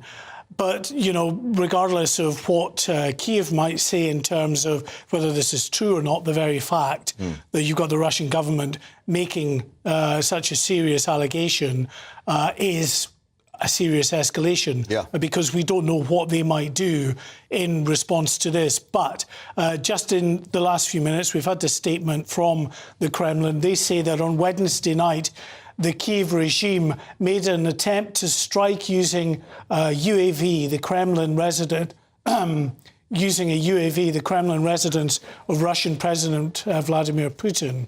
It said 2 unmanned aerial vehicles were aimed at the Kremlin, and goes on to say, as a result of timely actions taken by the military and special services, with the use of radar warfare systems, the vehicles were disabled. Now, what we don't know, Mark, is if these were drones that were shot down. Of course, we don't know as yet, because we haven't heard anything from the Ukrainian authorities. But we also don't know if these drones contained explosives. What we do know, of course, is that drones have been used by both sides in this war. and they have been specially adapted not just to be used for surveillance duties, but actually to carry explosives to, quite deadly effect at times. So it's certainly within the sort of technological know-how of the Ukrainian government to be using drones like this, but we wait to hear what they say, and we wait for a bit more tangible evidence from the Russian authorities about these drones. And whether they can provide some evidence in terms of what they whether shot they were at. carrying there is footage online of the Ukrainians building these homemade doodle bugs, so similar to the World War II V1 rockets.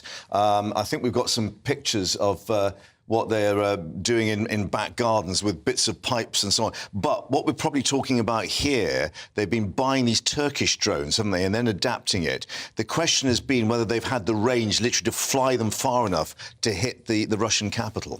Yeah, well, in terms of that, no, they wouldn't, obviously. You have to be pretty much in line of sight when using these drones. But just as there are Russian operatives in Ukraine, there are certainly Ukrainian operatives, intelligence personnel, others aligned to the Ukrainian government in Russia and around Moscow. So they would absolutely have the wherewithal to do this, whether they've taken what would be a very drastic step, because although in the early days of the war... Let's just listen. I mean, we were describing these are these homemade missiles, which modern-day doodle bugs, which they are probably going to try and launch in groups of 20. They're not guided in any way by any kind of systems. They literally just fire them off. I think they're calling them Trembetas, a petrol-powered motor thrusting at some 87 miles from launch, double the range, therefore, of the US-supplied HIMARS rockets. So clearly they're looking at what they can launch for maybe nuisance factor. But, I mean, the Russians saying this is an assassination attempt. Well, it may at least just be a reminder to the Russians, look, he's not untouchable. Well, yeah, I mean, if it is two drones that had explosives heading for the Kremlin, it's difficult to see that as anything other than an attempt, at the very least, to cause significant damage to that, very important building at the heart of the Russian government. But this war, looking at these adapted doodle bugs has become, especially from the Ukrainian side, a war in which they have had to look to ingenuity and adaptation to try to do whatever they can with whatever equipment they have to hand, because yes, they're getting lots of supplies from NATO, but not nearly as much as they need to come up against a foe such as Russia and the might of the Russian military. So they've had to do things like this. Use these drones, use these, flying pipe bombs. It's interesting that NATO has reminded Kyiv that or at least they have sent 98% of what was promised in terms of the armour and equipment. But we've still not had a Ukrainian spring attack. We were led to believe that maybe there'd be some sort of 12 units that would launch some kind of offensive going back across the order to push the Russians back from where they've actually invaded Ukrainian territory. Yeah, I mean, certainly they were waiting for better weather with a view to the conditions being sort of more conducive to a push. But also the Ukrainians have been frustrated, to say the least, by the fact that, yes, they get equipment from NATO, but it's often in dribs and drabs and over a period of time. And they are still really waiting and training on these Western tanks that they're getting. They are being challenges moved. And the some leopards, of them are in country, but they need the supply lines in place. They need all of their personnel properly equipped and trained to be able to use them, and all of the backup services that they require. So that may well be also a factor in the spring offensive as such, not pushing forward in any meaningful way. But to get back to this drone incident, it's serious if it does escalate, if the Russians are adamant that this was an attempt on Vladimir Putin, an attempt to cause significant damage to the Kremlin. Because you remember in the early days of the war, there was a push on Kyiv and a lot of aerial bombardment of Kyiv. That there are still installations, and occasionally, of course, they hit apartment blocks and civilian areas. But by and large, the operations to target Kyiv and government facilities in Kiev are not nearly as nearly as significant as they were in the early days. But if Russia decides to respond in kind, to retaliate for this, we could see an uptick in the types of munitions going over to actually the heart of government in Kyiv. Yeah, and targeting the capitals either side. Mark, thank you for updating us on that. Of course, more as we get it. Just to say, those are claims coming in from Russian news agencies quoting the Kremlin, but we'll get more independent assessment of that coming up. Also coming up, well, it seems we're all Wrexham fans now. GB News in Wales to celebrate a return to the Football League and how Hollywood has written the script for them. First, so let's get an update on all the other news headlines with Tatiana.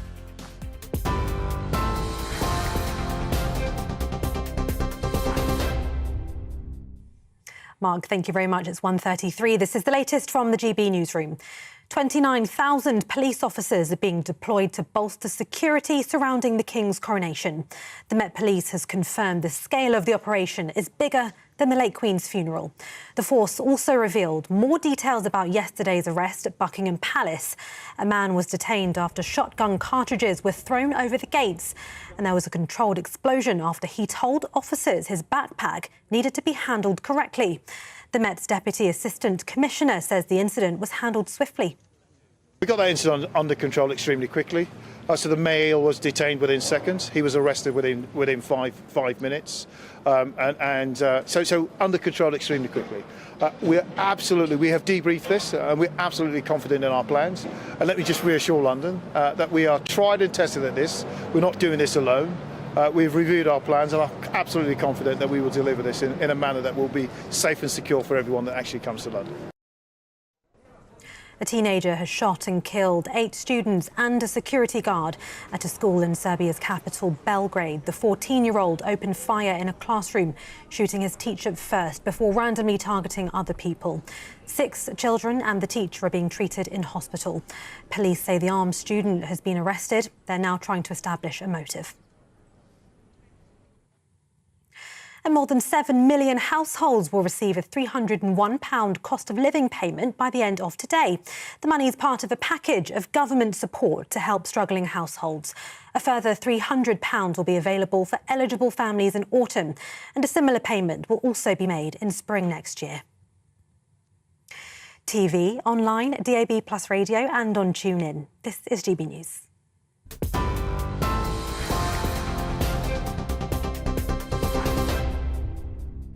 Direct Bullion sponsors the Finance Report on GB News for gold and silver investment.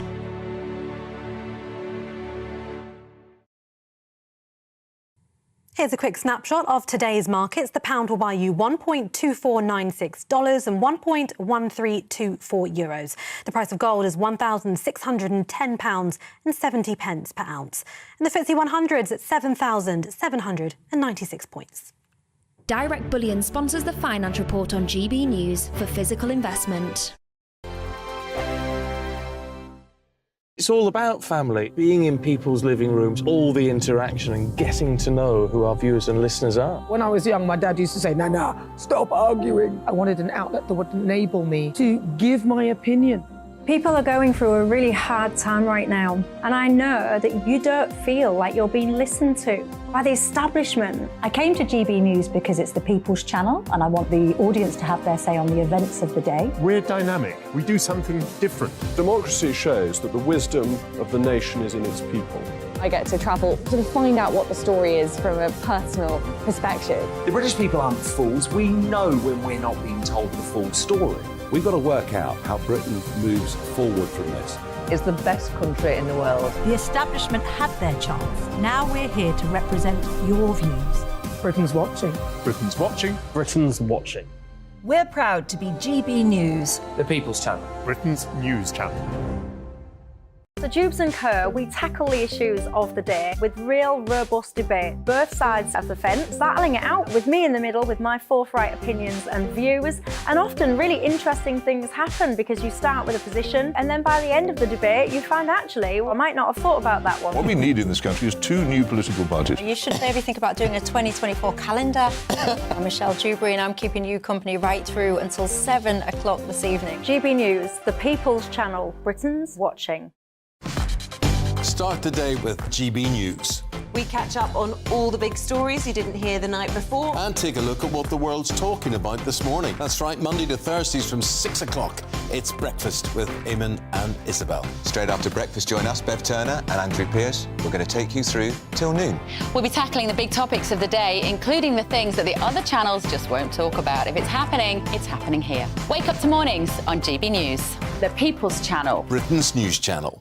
I'm Simon Evans. Join me on GB News for Headliners at 11 p.m. What's the scoop? I'll be joined by 2 of the country's top comedians. That's right. As we take a look at tomorrow's newspapers tonight. We're going to get into trouble. If it's a big story, we'll be covering it. Spill some tea on him. There we go. But we'll also have some fun. I wouldn't stick up a bank. My father didn't love me. So anyway. Headliners every night from 11 on GB News, the People's Channel, Britain's news channel. Saturday nights on GB News. From 6 p.m, I'll give you my unique take on the world today. Then at 7, it's me, Calvin Robinson, with my Common Sense Crusade. New to GB News is the Saturday 5. 5 times the opinion. Join us every Saturday from 8 p.m. as we debate the week's stories. With us 4, plus a special guest. And at 9, of course, it's Mark Dolan Tonight. Saturday nights on GB News, the People's Channel, Britain's news channel.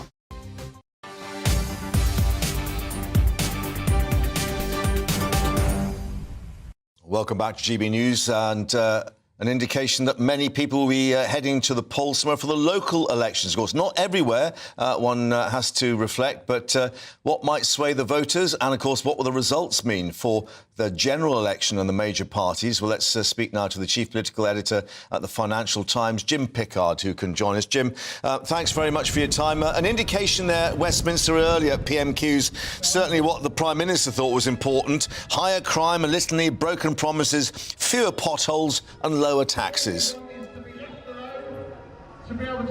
Absolutely, and we had Keir Starmer trying to ask some questions at PMQs about rising mortgage rates. The Labour Party wants to make these elections about the cost of living crisis, which of course have affected people with the rising cost of food, mortgage bills, rents, energy prices. And the difficult thing about local elections is that the leaders of the main parties want to talk about these big sweeping national issues. When people go to the polls for their local councillor, they're often voting on very local issues such as potholes, bins not being picked up in time and that kind of thing. And we've had a rise in the last decade or so in the number of independent councillors who have made it even more complicated when you're trying to look at the tea leaves of the results as they come through on Friday from these local elections and say, does this read across to the general election that we're expecting next year? And of course, the fact that this isn't the whole country, it's a lot of seats. It's about 8,000 seats, and it's in about 200 council areas. But it's not giving us Scotland, Wales. It's not giving us the London mayoral contest. And so it's a very good signal for how Labour and the Conservatives are faring against each other. But of course, it's not perfect. Yeah, I mean, just to look at the sort of overall picture, John Curtis, the psephologist, indicating that perhaps it's the share of the vote that's going to be the real indicator rather than the number of seats won by the various parties and so on. But clearly it is still the first test for Rishi Sunak, and I guess there must be some nerves at Tory HQ. Yeah, very much so. So 2 of the greatest psephologists in Britain, called Rallings and Thrasher, who work at Nuffield Centre, they have suggested that with a swing of about 6% from the Conservatives to Labour, then you could see the Tories losing about 1,000 seats. Now, Labour and the Lib Dems have said they have no chance of taking that many. They're trying to manage expectations. They're suggesting that 400 seats would be a good result. So you can measure it on voting share, you can measure it on the number of councillors lost or won. I don't think we're expecting that many towns to change hands. I think it's going to be much more, we'll see a pattern of, Bolton was no overall majority with a Tory leader, and you could see a shift in the overall control with a Labour leader. For example, what I'm saying is there aren't going to be seats falling like dominoes across the country. And the thing to bear in mind for your viewers as well is that if you go back to the last set of local elections on these same seats, we're talking 4 years ago, that was 2019. And there was, of course, a general election later that year, and the Conservative Party lost 1,000 seats in the local elections. But what happened at the end of that year? Of course, the Tories won a stonking majority in the general election that year. So the read across, obviously under a different leader, they got rid of Theresa May, they brought in Boris Johnson. Of course, the read across can be quite difficult. But I think if the Labour Party doesn't make gains in the hundreds and hundreds, they lost, I think it was 70 seats 4 years ago. If they don't make really big gains on Thursday, when Friday's results come through, people are going to look at Keir Starmer and say, you may be 15 points ahead in the opinion polls, but at this first major test with real people voting at ballot box, and of course, there will be some questions being asked. Yeah, from what we saw at PMQs today, in terms of the sort of presidential nature of politics, the two leaders of the parties, and clearly people have been looking very carefully at where Sunak is versus Starmer. Again, I guess this is the first major test on Starmer as to whether he's going to resonate with the public.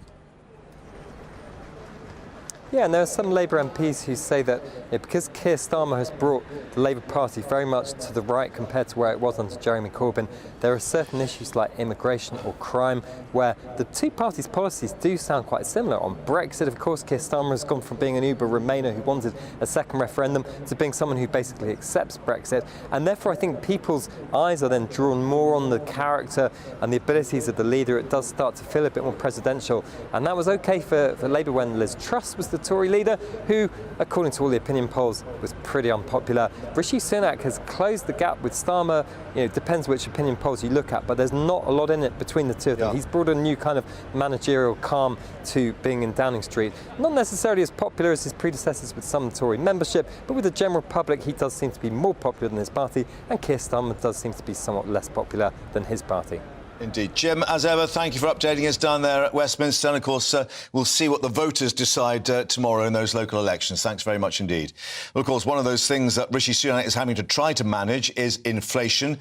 Inflation remaining at record highs, particularly food inflation, making life pretty expensive for all of us. Well, now, you might be able to track certain price rises yourself, because this morning the Office for National Statistics has released a free-to-use feature called the Shopping Prices Comparison Tool. No less. Well, it provides data on specific goods. Shoppers can track their spending across dining out, groceries, clothing, footwear, health, recreation, culture, services, transport, and, long list, household items. Well, someone who's been shopping for us, Liam, is here with On the Money.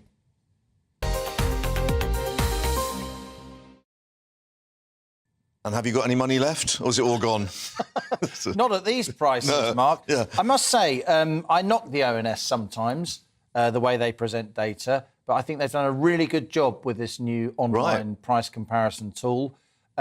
We get inflation data every month, don't we? Yep. And last month, in March, as we recently discussed, Mark, inflation was 10.1% on the Consumer Price Index, but food price inflation was 19.1%, much, much higher. What's happened today is that the ONS has lifted the lid and made available in a very easy-to-use form, it's detailed, what we call granular information about specific goods, on average, the prices of those goods, in really, really fine detail. They're going to do you out of a job, then. Across the country. Yeah. Well, I've just put some of them here. As you say, it's across many, many categories, clothing, restaurants, services. I've focused on food for now, and I've just put a few up here. Sliced white bread, Mark, compared to March 2022, up 29%. Butter, up 30%. Baked beans, up 39%. But there are some staple products, like baking potatoes, that have gone up less than the general rate of inflation, just 6%. But in general, food price inflation is very, very high. And as I always point out, politicians need to understand that this disproportionately impacts poorer households because they spend a higher share of their income on food. And indeed, energy inflation is much higher than the headline 10.1% number. So the lower down the income scale you are, the bigger the price rises because you spend more of your income on the basics like food and energy. Yeah, and those staples, you know, the beans on toast is what keeps a lot of families going in terms of survival, and they're really finding it very hard. So, you know, politically, when we talk about local elections tomorrow, this is what is going to feed through in the, not feel good, but feel bad factor, I guess. That's right. And, you know, I quite often come on here and I say, oh, look at this survey of business leaders and look at this sort of piece of data. The recession isn't going to happen. We've turned a corner. Yeah. It's very important that we're responsible about these things and we point out that for many, many, many households, this cost of living squeeze is as tight as ever it was, particularly with these high food price rises. Yeah. And a lot of people are coping by buying the basics, but also buying their shopping in supermarkets on promotions, so promotional activities. Yeah. And I've got some data on this too. The last data was from ONS. This is from Nielsen, which is a very well-regarded consultancy. Yeah. And you can see here, promotional spending in supermarkets, it's the highest since December 2020. That's when we were in lockdown, of course. Yeah. And the retailers were trying to give us a good Christmas because consumption had been so low during lockdown. 23% of supermarket spending during April was on products that were being price promoted by the supermarkets. 27% of meat, fish and poultry that we bought, and 51% of branded alcohol sales as well. So the supermarkets are keen to show us that they are putting price promotions out there. But I would spool back to the first graphic and say, look, food price inflation is really, really high, even though wholesale food prices have been falling.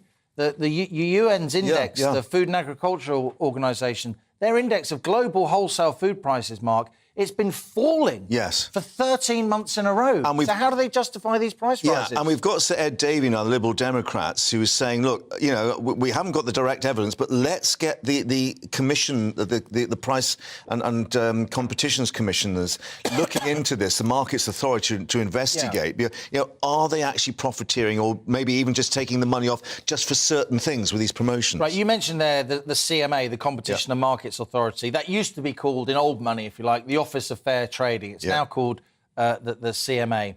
I mean, I said to you in this chair almost a month ago, if I was the Prime Minister, if I was advising the government, I'd be getting the supermarket bosses to walk up Downing Street... Knock their heads together. For a meeting, a sort of eyebrow in their direction. Now, they're not here to defend themselves. Many of the big retailers would say they're not profiteering. They'd point out that the cost of processing food, energy, labour involved in processing food, those costs are going up. But 39% rise for a tin of baked beans? I don't understand that, Mark. I've looked at a lot of evidence, and a lot of these price hikes, to me, personal opinion, they don't add up. Unless they're really, really good beans, but who knows? Liam, thank you. Exactly. Oh, I remember those, Thank you very much for that. They're even more expensive. Now, shall we talk Hollywood blockbuster? Jubilant scenes in Wrexham, sealing their promotion to League Two after a 15-year absence. The referee blowing the whistle, Wrexham fans invading the pitch in celebration, and the joy spreading onto the streets with Hollywood actors Ryan Reynolds and Rob McElhenney, along with the Wrexham players and staff, enjoying their promotion with an open-top bus parade. So even the red flares going off there on the pitch. Well, let's catch up now with Jack Carson, who's at the Turf Pub in Wrexham with a few people. How are the hangovers doing there, Jack? Right, OK. Well, let's ask them, shall we, Mark? Wrexham's probably a little bit quieter than it was last night. Tens of thousands of people were on this street yesterday for that open-top bus tour as they celebrated promotion finally from the conference back into the Football League. I'm joined with Wrexham superfan Kevin Jones and a former player and director, Stephen McCreath, as well. Kevin, we'll go to you first. How was last night? A bit rough, Jack, mate. It's a tremendous day, the relief of what we've done, and just to let everything go in and GBNews, exactly. Get smashed, really, innit? Has there been a day since you got promotion where you've not been celebrating? Only when I've been to work, really. Otherwise, after work, then crack on, innit? It's 15 years in the wait, so the relief, and it's just fabulous, innit? Yeah, tell me what this kind of means. We've spoken about it many times before, that this town and these owners, what they've done for you. I don't think they realise. I think they do realise, but they don't realise how much what they've done to this town. It's just like yesterday, you've seen all the people on the streets and what's gone on and what they've helped the town. They've brought togetherness. It's just fair play to them, you know what I mean? It's unbelievable, really, you know, and well, I still can't believe it, really. So yeah. And what are these rumours about Gareth Bale possibly joining Wrexham for League Two next year? I think he'll just come for the game in America. I don't think he'll come out of retirement to play for Wrexham in League Two. He'll get hammered everywhere. All them big bruiser defenders and all that in League Two are like, Gareth Bale, you're having it, mate. Well, Stephen McCreath, you were a player for Wrexham. You were a director as well. How much does this mean for you with your long history with the club? I was here for in total about 17 years. Yeah, as a player and as a director, and the atmosphere last night on the parade was absolutely brilliant. There was about 30 to 40,000 fans cheering the players on, and the ladies as well, because they won the cup as well. But yeah, the whole town's buzzing.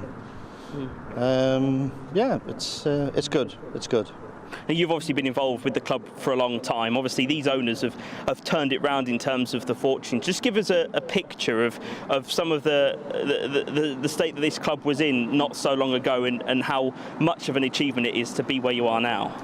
Well, when I got involved at first as a director, I mean, the banks in town weren't sort of forthcoming to look after our interests at the club. And as directors, we had to put our own properties up as security with the bank. That's how bad it was. The banks do get very twitchy when they have to take a football club on. And with the gates dropping, and if the team's not right on the park, the gates will just drop off. So we managed to get through that season. And then we were on the up. We had Brian Flynn as a manager. We started bringing a bit of youth kids through, which was good. It's a good youth policy. And we managed to get promotion in 1992, and that was the last parade that we had through town with the Welsh Fusiliers. No, he's doing such a good job with and this. The goat in front of the bus, and the atmosphere was brilliant, but not as good as it was last night. It was absolutely brilliant. I had tears to my eyes of the emotions that Rob and Ryan have brought to the club here now. It was absolutely brilliant, and they took time out just to fly over to get on the bus, which was nice for them to do that. So as an ex-director now, it's nice to just sit back and enjoy the ride. And the pressure's not on you now. That's right. We can just go there, watch the match, chill out, and we have a business box right on the halfway line, and we just chill out and just watch Rob and Ryan get that excited. They're like big kids up there, up on that balcony. But every time there's a goal score, they're high-fiving each other. They're doing all sorts of things. They're not the type of guys just to sit in the director's box and just clap their hands like that. They're just up and down, and they're real like sort of, I'm enjoying this, and they get really involved. Yeah, brilliant. Kevin, I'll come to you finally then. With obviously the turnaround, you're also seeing quite a few American fans now drinking with you in the pub, coming to Wrexham. What's that experience like? It's unreal, because they come over and like, it's our town and we're used to our town, but you're like, surely the Americans are like, their town's like much better than ours, if you know what I mean. But like, you take them into certain places and they're like, wow, they love the infrastructure, the old buildings, and just getting to know them and their culture and things like that. It's been amazing, to be honest. I love it. It's, you know, I take them down into town, have a few beers with them and have a crack, and well, let's hope it'll continue for many more years, won't it? And you know what I mean? They're great. It's massive for the club. We're on the up now. We're definitely on the up. Back-to-back promotion? Hopefully, yes. Stockport are doing quite well at the moment. They're in the top 3, and they got promotion last season. So, and Rob and Ryan, as long as they back the team, and I think whatever, yeah, hopefully they will do. Yeah, I mean they will. Yeah. The manager, I mean, whatever he asks for, I think Rob and Ryan will give him all the tools. They'll get it right on the park. Regarding the Bale thing, I think that was just a flash in the pan. I think he's happy playing golf now. He's been under pressure for all these years as a player. It'd been funny. It'd have been Wrexham, Golf, Madrid. Well, there we go. Here in Wrexham, I can't tell you that the feeling of pride with this club and this community is just off the scale. But back to you, Mark. Great, Jack. Thank you. And Dirk Bauer to them as well. There we are. You heard it first on GB News Live. Back-to-back promotion. Europe beckons eventually. Who knows? Wrexham really back on the map. Great stuff there. Coming up in this next hour, why the Kremlin is claiming Ukraine has just attempted to assassinate President Putin. We'll have all the details for you coming up. Stay with us.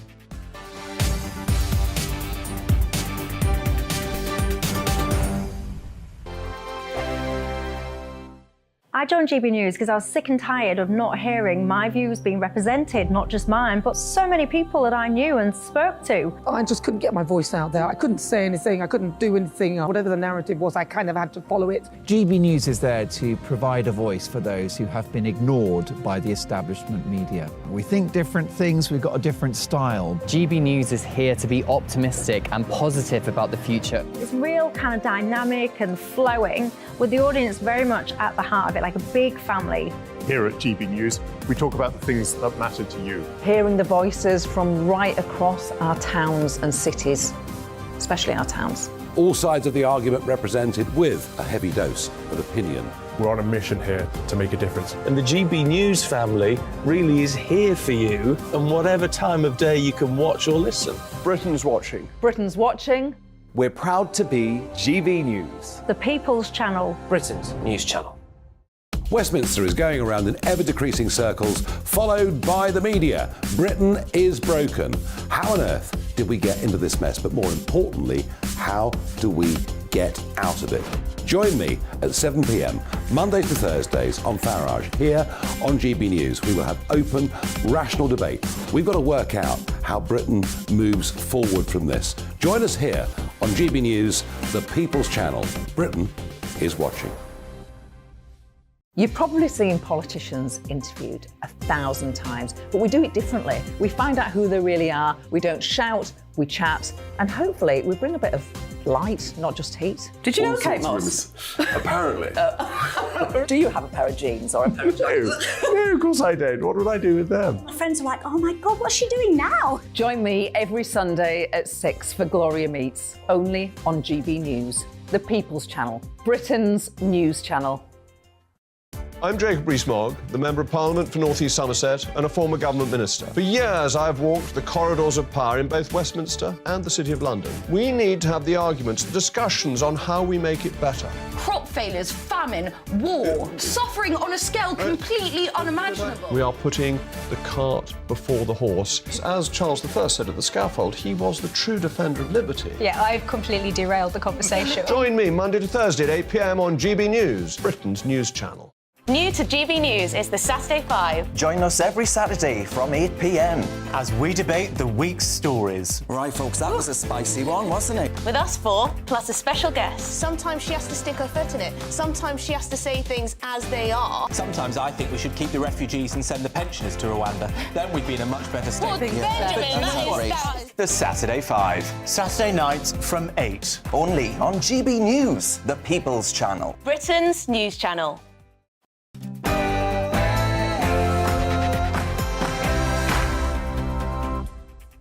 It's 2 o'clock. A very good afternoon. You're with GB News Live. I'm Mark Longhurst. And coming up for you this Wednesday lunchtime, Russia claiming they foiled a drone attack on the Kremlin by Ukraine. Well, video on social media appears to show explosions above the palace in Moscow. Our security editor, Mark White, will be assessing whether it is, as they claim, the attempted assassination of President Putin. Here, a security rethink. The man arrested outside Buckingham Palace last night. The suspect now undergoing a mental health assessment and is being interviewed as a result. But the Met confirming they're considering facial recognition technology at the coronation. But Republican groups claim that means they're being targeted. Rishi Sunak faces Sir Keir Starmer Prime Minister's questions. The leader of the opposition accusing him of betraying first-time buyers by scrapping house-building targets. They're squaring up, of course, for tomorrow's local elections.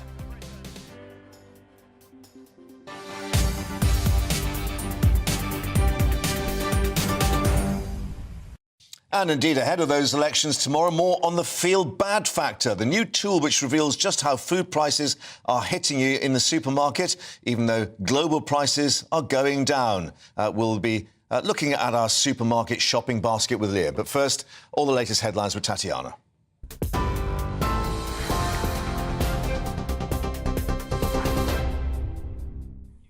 Mark, thank you very much. It's 2:01. This is the latest from the GB Newsroom. Russia is accusing Ukraine of trying to assassinate President Putin in an overnight drone attack. A video appears to show the attack late last night. The Kremlin said 2 drones had been used on Putin's residence but had been disabled by electronic defences. A senior Ukraine presidential official has since said Ukraine has nothing to do with the attack on the Kremlin.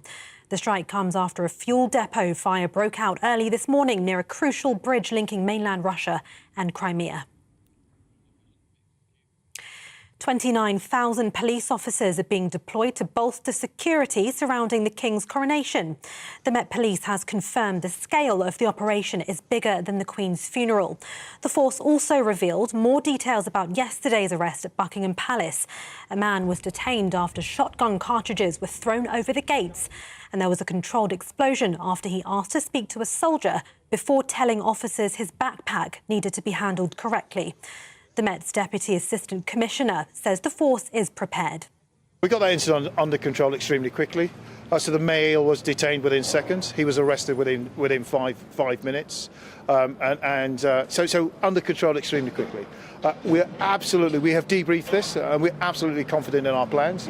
And let me just reassure London that we are tried and tested at this. We're not doing this alone.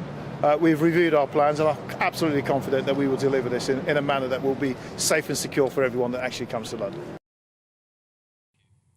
Labour has criticised the government for failing home buyers. It's after the English Housing Survey found only a third of children born in England this year will own a home by the time they reach their 50s if current trends continue. During Prime Minister's questions, Sir Keir Starmer suggested Rishi Sunak was out of touch with voters. £9,000 would take 4 years. They think it's funny that 4 years for the average saver to save £9,000, or to put it a different way in terms the Prime Minister will understand, roughly the annual bill to heat his swimming pool. But for most people, 4 more years of scrimping is a hammer blow to their ambitions. Well, the Prime Minister responded by saying the opposition is at fault. Let's talk about the Labour record on house building, Mr. Speaker. In London, the former Conservative mayor built 60,000 affordable homes in his first 5 years in office. How many did the current Labour mayor manage? Half of that, Mr. Speaker. In Wales, we need 12,000 new homes a year. How many have Labour built in the last year? Half of that, Mr. Speaker. As ever, Labour talk and the Conservatives deliver. A teenager has shot and killed 8 students and a security guard at a school in Serbia's capital, Belgrade. The 14-year-old opened fire in a classroom, shooting his teacher first, before randomly targeting other people. 6 children and the teacher are being treated in hospital. The armed student has been arrested and police are now trying to establish a motive. Nurses in England are threatening to return to the picket lines despite a new pay deal being agreed for the majority of NHS staff. In a letter to the Health Secretary, the Royal College of Nursing said there'll be another ballot this month for further strike action to be held between June and December. ICU nurse Kelly Hopkins told us the government doesn't understand how difficult it is to work in her sector. Just not prepared to listen to what we're saying. Conditions in A&E are horrendous. I did a shift last Saturday and I was nursing really sick patients on corridors.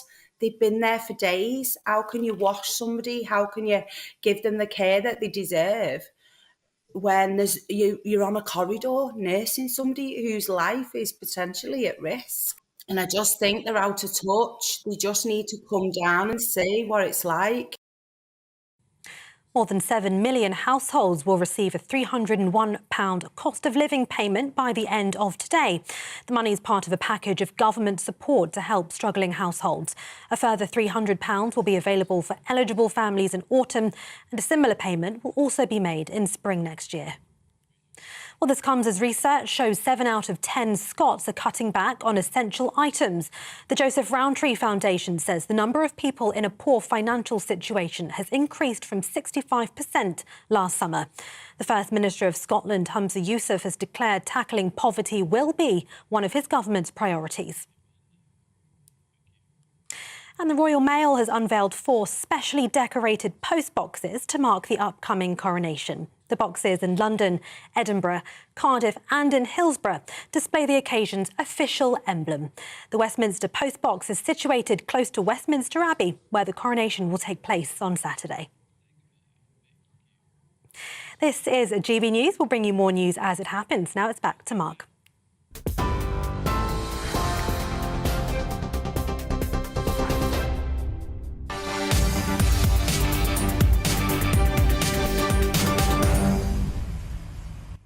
Tatiana, thank you very much indeed. So, more now on this claim by the Russian government that the Kremlin has come under attack from Ukrainian drones. The Kremlin saying it's an assassination attempt on President Putin, and certainly his footage released on social media, but no independent verification and, more importantly, no word from Kyiv as yet. But let's get more now with our Home and Security Editor, Mark White, who's joining us in the studio. The Kremlin giving a bit of detail now, saying these were drones disabled by special services using electronic radar assets. But there are pictures of something at least hitting the domes on the Kremlin. Yeah, we'll show you those pictures now. We'll describe them for our listeners to GB News Radio. Looking at a picture over the Kremlin there, you see a little object flying just above one of the domes, which is then blown out of the sky. Now, there's a view, Mark, from another angle that actually shows that same dome ablaze. Now, this is it as well. All unverified social media, but purporting to show the incident unfolding there last night. Now, there is a longer version of that shot. Hopefully we can bring that up a bit later, but it definitely shows that roof on fire. Yeah. Now, the Kremlin's describing them as unmanned aerial vehicles, what we would call drones, I guess, but indicating Putin not in the Kremlin at the time. But they have described it as an attempt, an assassination attempt. Now, one wonders, what's going to be the result of this? What will the fallout be? Well, I think retaliatory action from Russia is inevitable, really. We have had, as you say, no confirmation or any response from Kyiv yet. Yeah.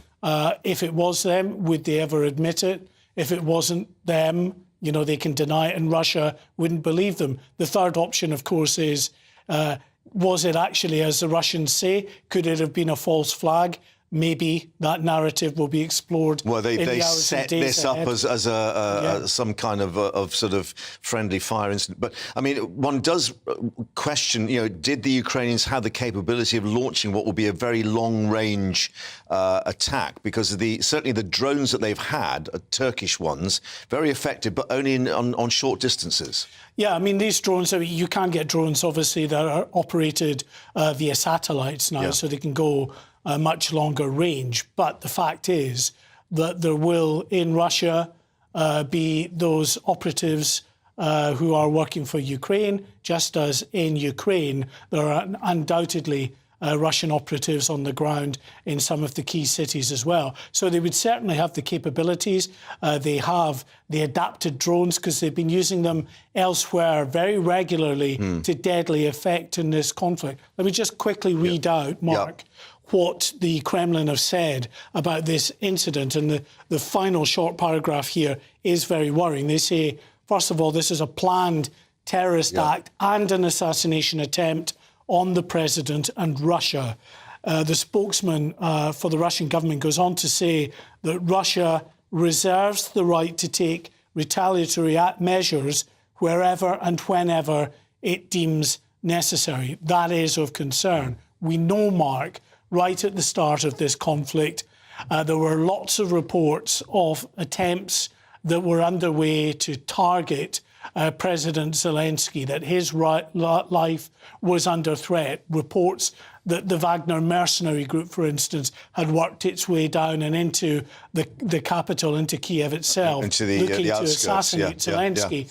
But then really, for more than a year now, we haven't heard that as much. And in fact, we've had lots of Western leaders that have travelled to Kiev, and they have... Including Boris Johnson, been, of course, walking around the streets of the capital with heavy security, of course, but in visits that have passed without incident. Does that now change in the way that the Russian government responds to what they see as, or what they claim is a targeted assassination attempt? Another consideration, I mean, we've got some other footage that we'll bring up in a moment of the Ukrainians making these homemade weapons. They're sort of putting these, what they call a doodlebug, of course, the Second World War phrase, of these sort of unguided missiles or rockets together with a payload that could obviously get through air defences. But the key question would be, in terms of these vehicles that have hit the Kremlin, is there any kind of NATO involvement? Is this NATO kit they've adapted? Is it a missile or something that NATO has supplied them? This is what they're sort of building in their back gardens, which is a bit more basic. It's like a flying pipe bomb, effectively. But this is what we've seen throughout this conflict. Born out of necessity is ingenuity and adaptation that the Ukrainian forces have had to sort of adapt lots of things to use on the battlefield. Now, they've certainly been given drones from NATO countries, drones that were primarily tasked with surveillance operations, but like drones that have come from Turkey and elsewhere, they can be adapted to carry explosive payloads. Both the Russian side and the Ukrainian side have done that, adapting these drones to carry explosives. And as I say, they've been very effective. And would that change Putin's mindset in terms of how he handles NATO? Because clearly there were some sort of lines of engagement drawn up, if you like, even though it is an increasingly dirty war. If the Kremlin believes there was a direct NATO involvement in terms of this kit being used, that would really lead to some major reassessment. Yeah, I think it would have to be more than just confirmation that the drones had originally come from a NATO country, because clearly weapons that are supplied by NATO are being used to kill Russian forces every day. If the Russian government were able to prove that actually NATO had more involvement in the targeting of these drones, for instance, then yes, that would have an effect. But there's no one suggesting that at this stage. In fact, we've got to hear quite a bit more from the Russian government to really have more credibility to the claims that they're making. We don't know, for instance, much about the drones other than their claim that 2 were involved, 2 were shot down. Were they carrying explosives? What types of explosives? We saw certainly an explosion in the sky, but that may have been from the missile that was used to... Defence missile, to take them down, rather than any payload the drones were carrying. Lots of questions still to be answered. However, obviously fascinating to see those pictures. Mark, thank you for that. And we'll update you, of course, as we get more clarification from either Moscow or from Kyiv. As Mark was saying, Ukraine not commenting on that at the moment. But let's head back now to the coronation and everyone getting ready for the big day, including the royal family. We're told they've gone through rehearsals at Westminster Abbey a few hours ago. But let's bring in our national reporter, Ellie Costello, because, Ellie, while that rehearsal was going ahead at Westminster Abbey, more and more people gathering there on the Mall in the sunshine.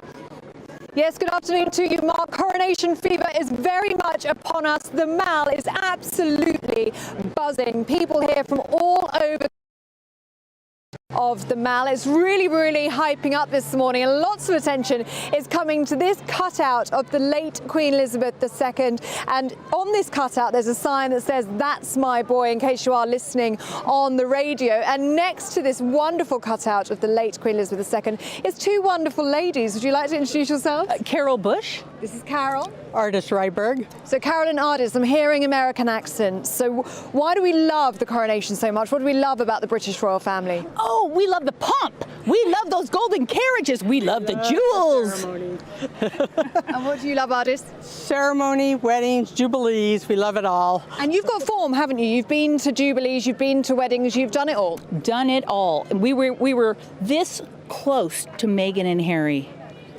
And I believe you're actually from California, so Yes. so is it okay to ask you about Harry and Meghan? Of course, we're neighbors. You know, we're in LA, and he's right down the road. He kind of keeps to himself a little, but you know, he's into privacy. Yeah. Yeah, he has that sign that he keeps carrying everywhere. Yeah. And you were big fans of Harry and Meghan. You went to their wedding, didn't you? Went to the wedding. It was amazing. We had a wonderful time. We had such high hopes. It was just like we were laughing, saying we're rewinding it back to 1776. You know, we're together. And now, she kind of was naughty, wasn't she? Ugh. So now how do you feel? I feel let down and betrayed. I wanted her to be part of the royal family and show that we Californians are cool and wonderful.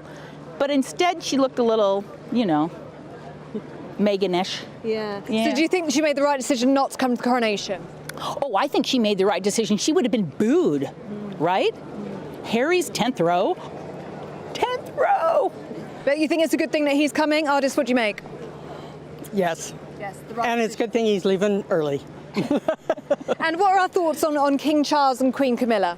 Well, I think that they'll probably be pretty good. I mean, I'm really supporting them because she wants them in. So they'll be fabulous. And I'm assuming from the cutout that you absolutely loved Queen Elizabeth II.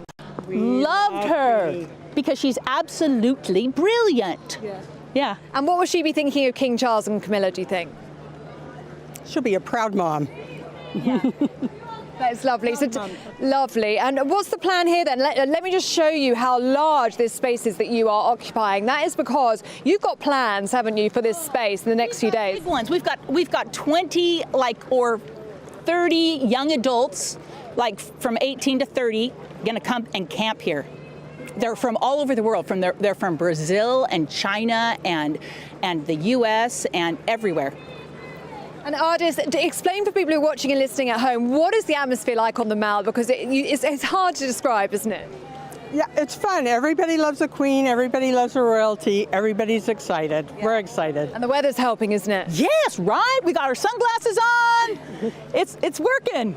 Well, it's lovely to meet you both. Best of luck here, camping out. Thank you. We love your cutout. You're drawing a small crowd here on the Mall. It's absolutely brilliant. Well, Mark, the atmosphere here is absolutely brilliant. Everyone's in such a good mood. Lots of smiles, lots of thumbs up. There you go. People coming from all over the world. Really is a wonderful atmosphere to soak up. And there's still 3 days to go, so lots more of this to come.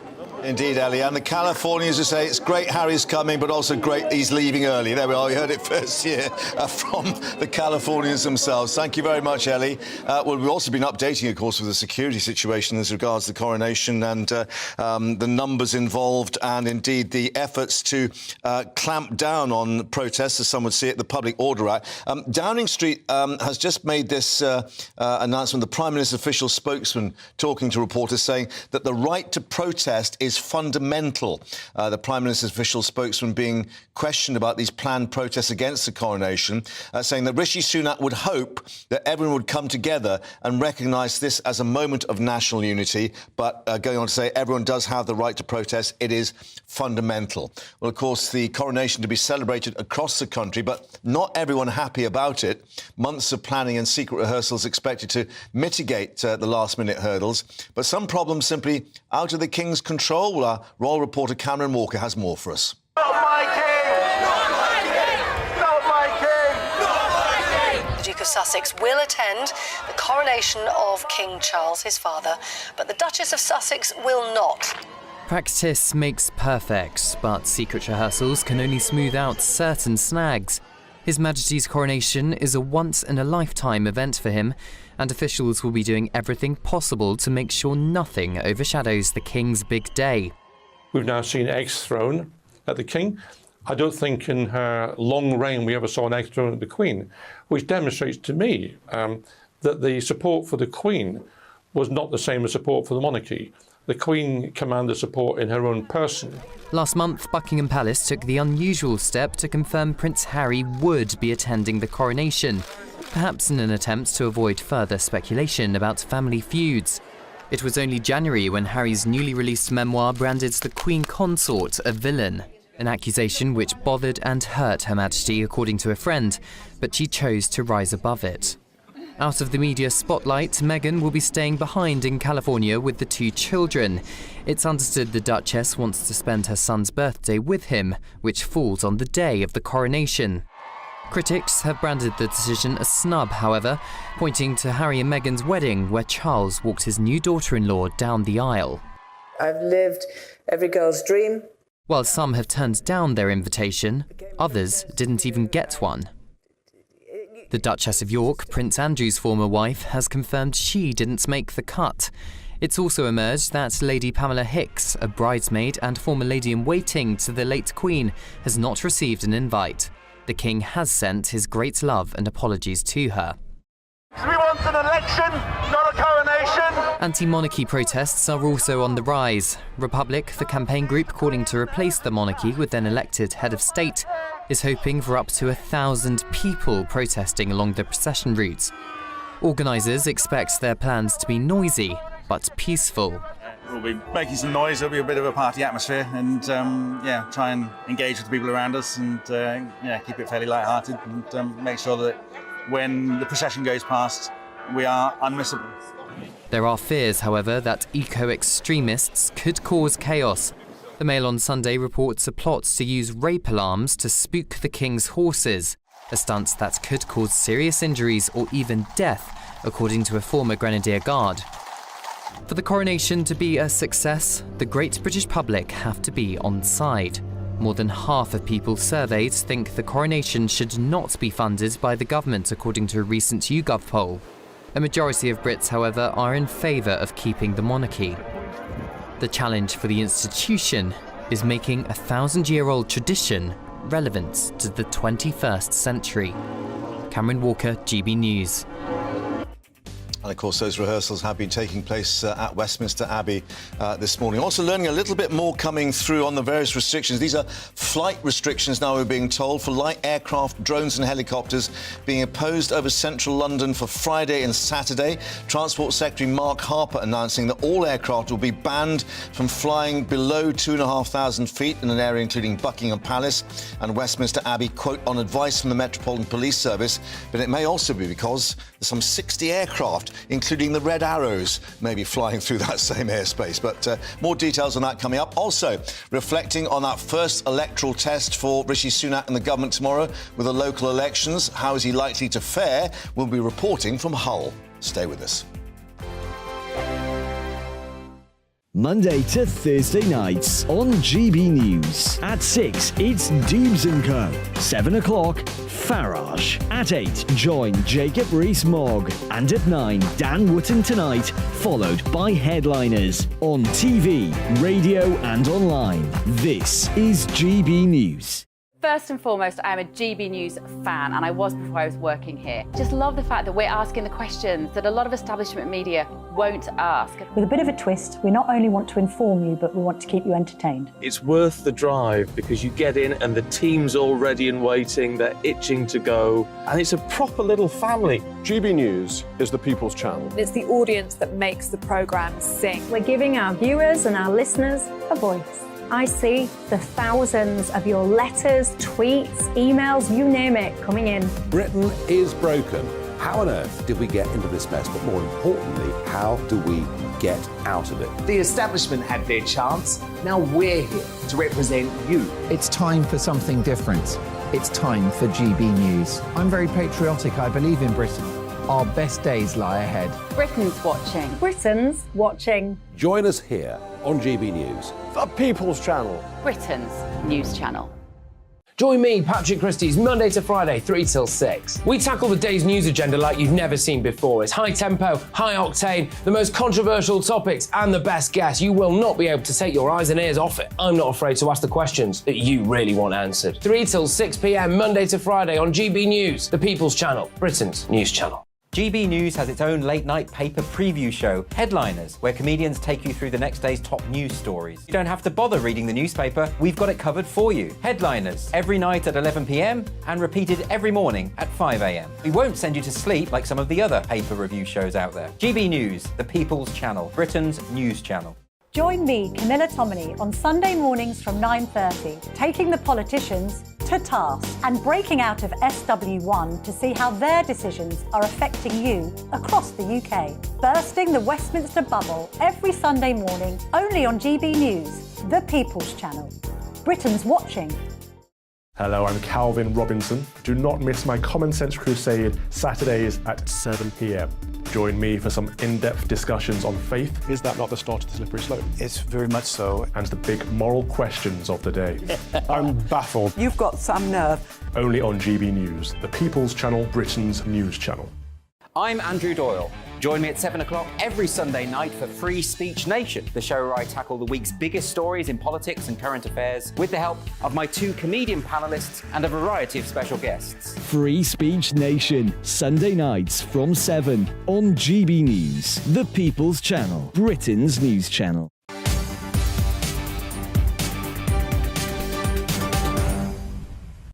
And welcome back to GB News Live. Now, we're bringing this breaking news of the Kremlin claiming that Ukraine had launched a drone attack to assassinate, as they said, President Putin, even though he was not in residence in the Kremlin in Moscow. The pictures being released on social media showing 2 explosions on top of the one of the domes, rather, of the Kremlin. Well, we now have an official announcement from Ukraine. The presidential spokesman, Mikhailo Podolyak, saying Ukraine has nothing to do with drone attacks on the Kremlin. Ukraine does not attack the Kremlin because, firstly, that does not solve any military aims. Certainly the claims were being made by Russian media, quoting the Kremlin directly. These were pictures that were released on social media, but no independent verification of what they showed, or indeed what those unarmed UAVs, I think, is what the Russians were calling them, indicating they may have been drones. But certainly Kyiv now saying, no, it's nothing to do with us. More reaction to that as it comes in. But let's reflect now on what we've got in store for tomorrow. Local elections, the first test of Rishi Sunak and the government at the ballot box. Well, Prime Minister's questions. Sir Keir Starmer pressing Rishi Sunak on all those issues. The Labour leader saying the Prime Minister's decision to scrap housing targets, for instance, was killing the dream of home ownership for a generation. How will it play out, though, at the ballot box tomorrow? And could the results then signpost what happens at the general election? Let's speak to our political editor, Darren McCaffrey, who's joining us in the studio. Interesting, of course, that Starmer was going on this whole question of mortgage costs and youngsters trying to get on the housing ladder, you know, the feel-bad factor, if you like. Yeah, indeed. And it was really interesting to see how housing pretty much dominated PMQs, not just from Keir Starmer, but indeed from many Conservative backbenchers who seemingly want to make an issue of this tomorrow, saying that it is up to local people to decide whether houses can be built in particular and what council type areas. of houses, I guess. Yeah, and indeed what type of houses. You know, it is clearly an issue. It's an issue where the Conservatives feel they've got a slight edge over Labour in that kind of NIMBYism way, if you like. But yes, tomorrow, 8,000 council seats up for grabs. They are district councils, unitary authorities and metropolitan boroughs. Now, it's not across all of England. For example, it's not in London or Birmingham, but in large swathes of the South East, in the home counties, the Midlands and the North. Scotland and Wales don't have local elections. Northern Ireland have them on the 18th of May. Right. But this is key because, as you say, it's the first key test for Rishi Sunak since he became Prime Minister. We know that nationally on the opinion polls, they're very, very far behind.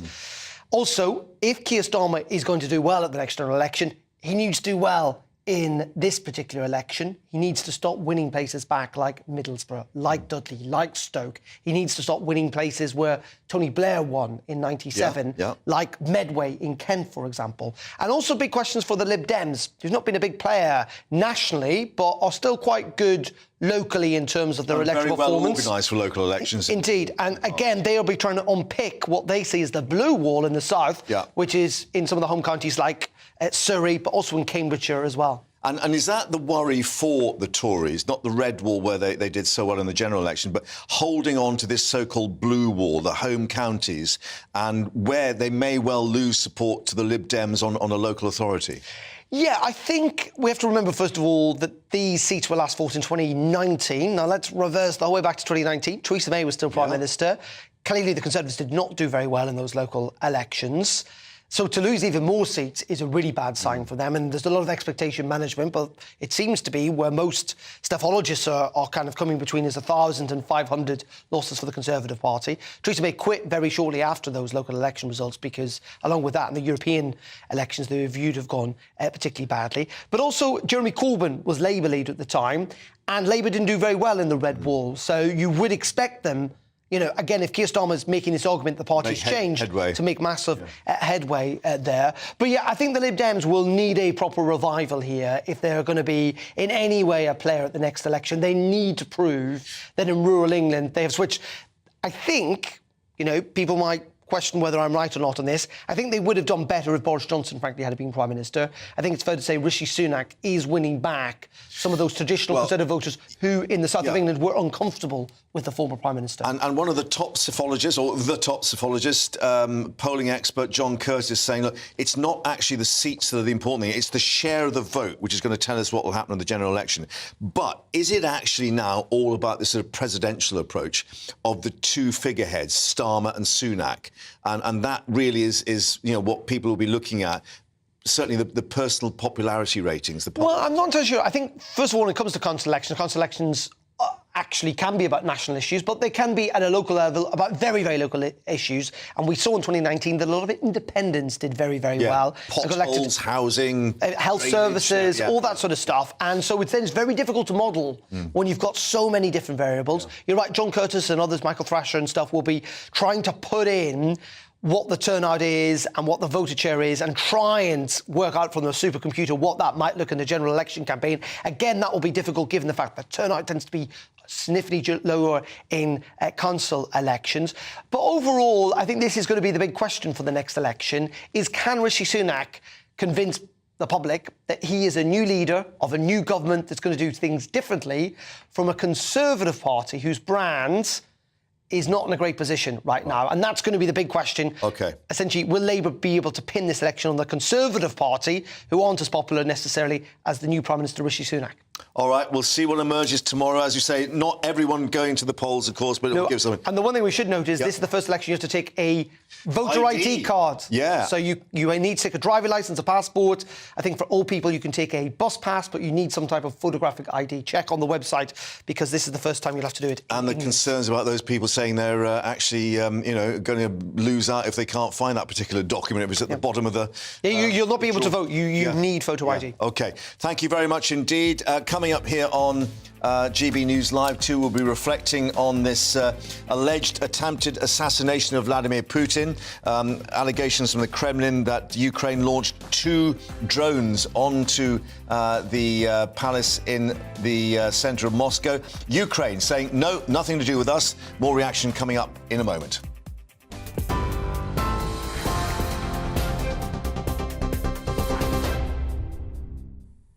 Mark, thank you very much and good afternoon. This is the latest from the GB Newsroom. Russia is accusing Ukraine of trying to assassinate President Putin in an overnight drone attack. A video appears to show the alleged strike late last night. The Kremlin said 2 drones had been used on Putin's residence, but had been disabled by electronic defences. A Ukrainian presidential advisor says Ukraine has nothing to do with the attack on the Kremlin. The strike comes after a fuel depot fire broke out early this morning near a crucial bridge linking mainland Russia and Crimea. 29,000 police officers are being deployed to bolster security surrounding the King's coronation. The Met Police has confirmed the scale of the operation is bigger than the Queen's funeral. The force has also revealed more details about yesterday's arrest at Buckingham Palace.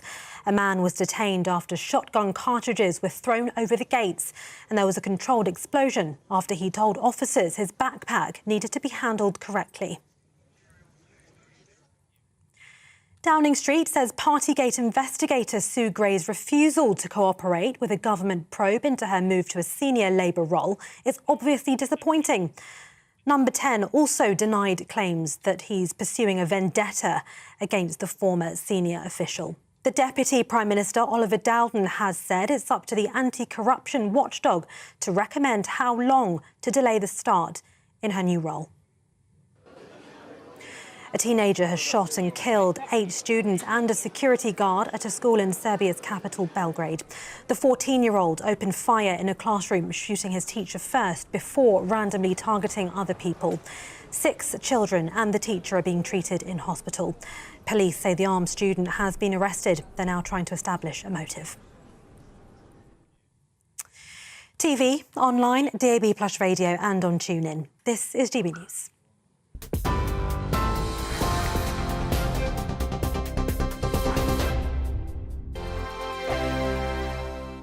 It's all about family, being in people's living rooms, all the interaction and getting to know who our viewers and listeners are. When I was young, my dad used to say, no, stop arguing. I wanted an outlet that would enable me to give my opinion. People are going through a really hard time right now, and I know that you don't feel like you're being listened to by the establishment. I came to GB News because it's the People's Channel, and I want the audience to have their say on the events of the day. We're dynamic. We do something different. Democracy shows that the wisdom of the nation is in its people. I get to travel to find out what the story is from a personal perspective. The British people aren't fools. We know when we're not being told the full story. We've got to work out how Britain moves forward from this. It's the best country in the world. The establishment had their chance. Now we're here to represent your views. Britain's watching. Britain's watching. Britain's watching. We're proud to be GB News. The People's Channel. Britain's news channel. So Dubes & Co, we tackle the issues of the day with real, robust debate, both sides of the fence, battling it out with me in the middle with my forthright opinions and views. And often really interesting things happen because you start with a position and then by the end of the debate you find actually, well, I might not have thought about that one. What we need in this country is 2 new political parties. You should maybe think about doing a 2024 calendar. I'm Michelle Dewberry and I'm keeping you company right through until 7 o'clock this evening. GB News, the People's Channel, Britain's watching. Start the day with GB News. We catch up on all the big stories you didn't hear the night before. And take a look at what the world's talking about this morning. That's right, Monday to Thursdays from 6 o'clock. It's Breakfast with Eamon and Isabel. Straight after breakfast, join us, Bev Turner and Andrew Pearce. We're going to take you through till noon. We'll be tackling the big topics of the day, including the things that the other channels just won't talk about. If it's happening here. Wake up to mornings on GB News. The People's Channel. Britain's news channel. I'm Simon Evans. Join me on GB News for Headliners at 11 p.m. What's the scoop? I'll be joined by 2 of the country's top comedians. That's right. As we take a look at tomorrow's newspapers tonight. We're going to get into trouble. If it's a big story, we'll be covering it. Spill some tea on him. There we go. But we'll also have some fun. I wouldn't stick up a bank. My father didn't love me. So anyway, Headliners every night from 11 on GB News, the People's Channel, Britain's news channel. Saturday nights on GB News. From 6 p.m, I'll give you my unique take on the world today. Then at 7, it's me, Calvin Robinson, with my Common Sense Crusade. New to GB News is the Saturday 5. 5 times the opinion. Join us every Saturday from 8 p.m. as we debate the week's stories. With us 4, plus a special guest. And at 9, of course, it's Mark Dolan Tonight. Saturday nights on GB News, the People's Channel, Britain's news channel.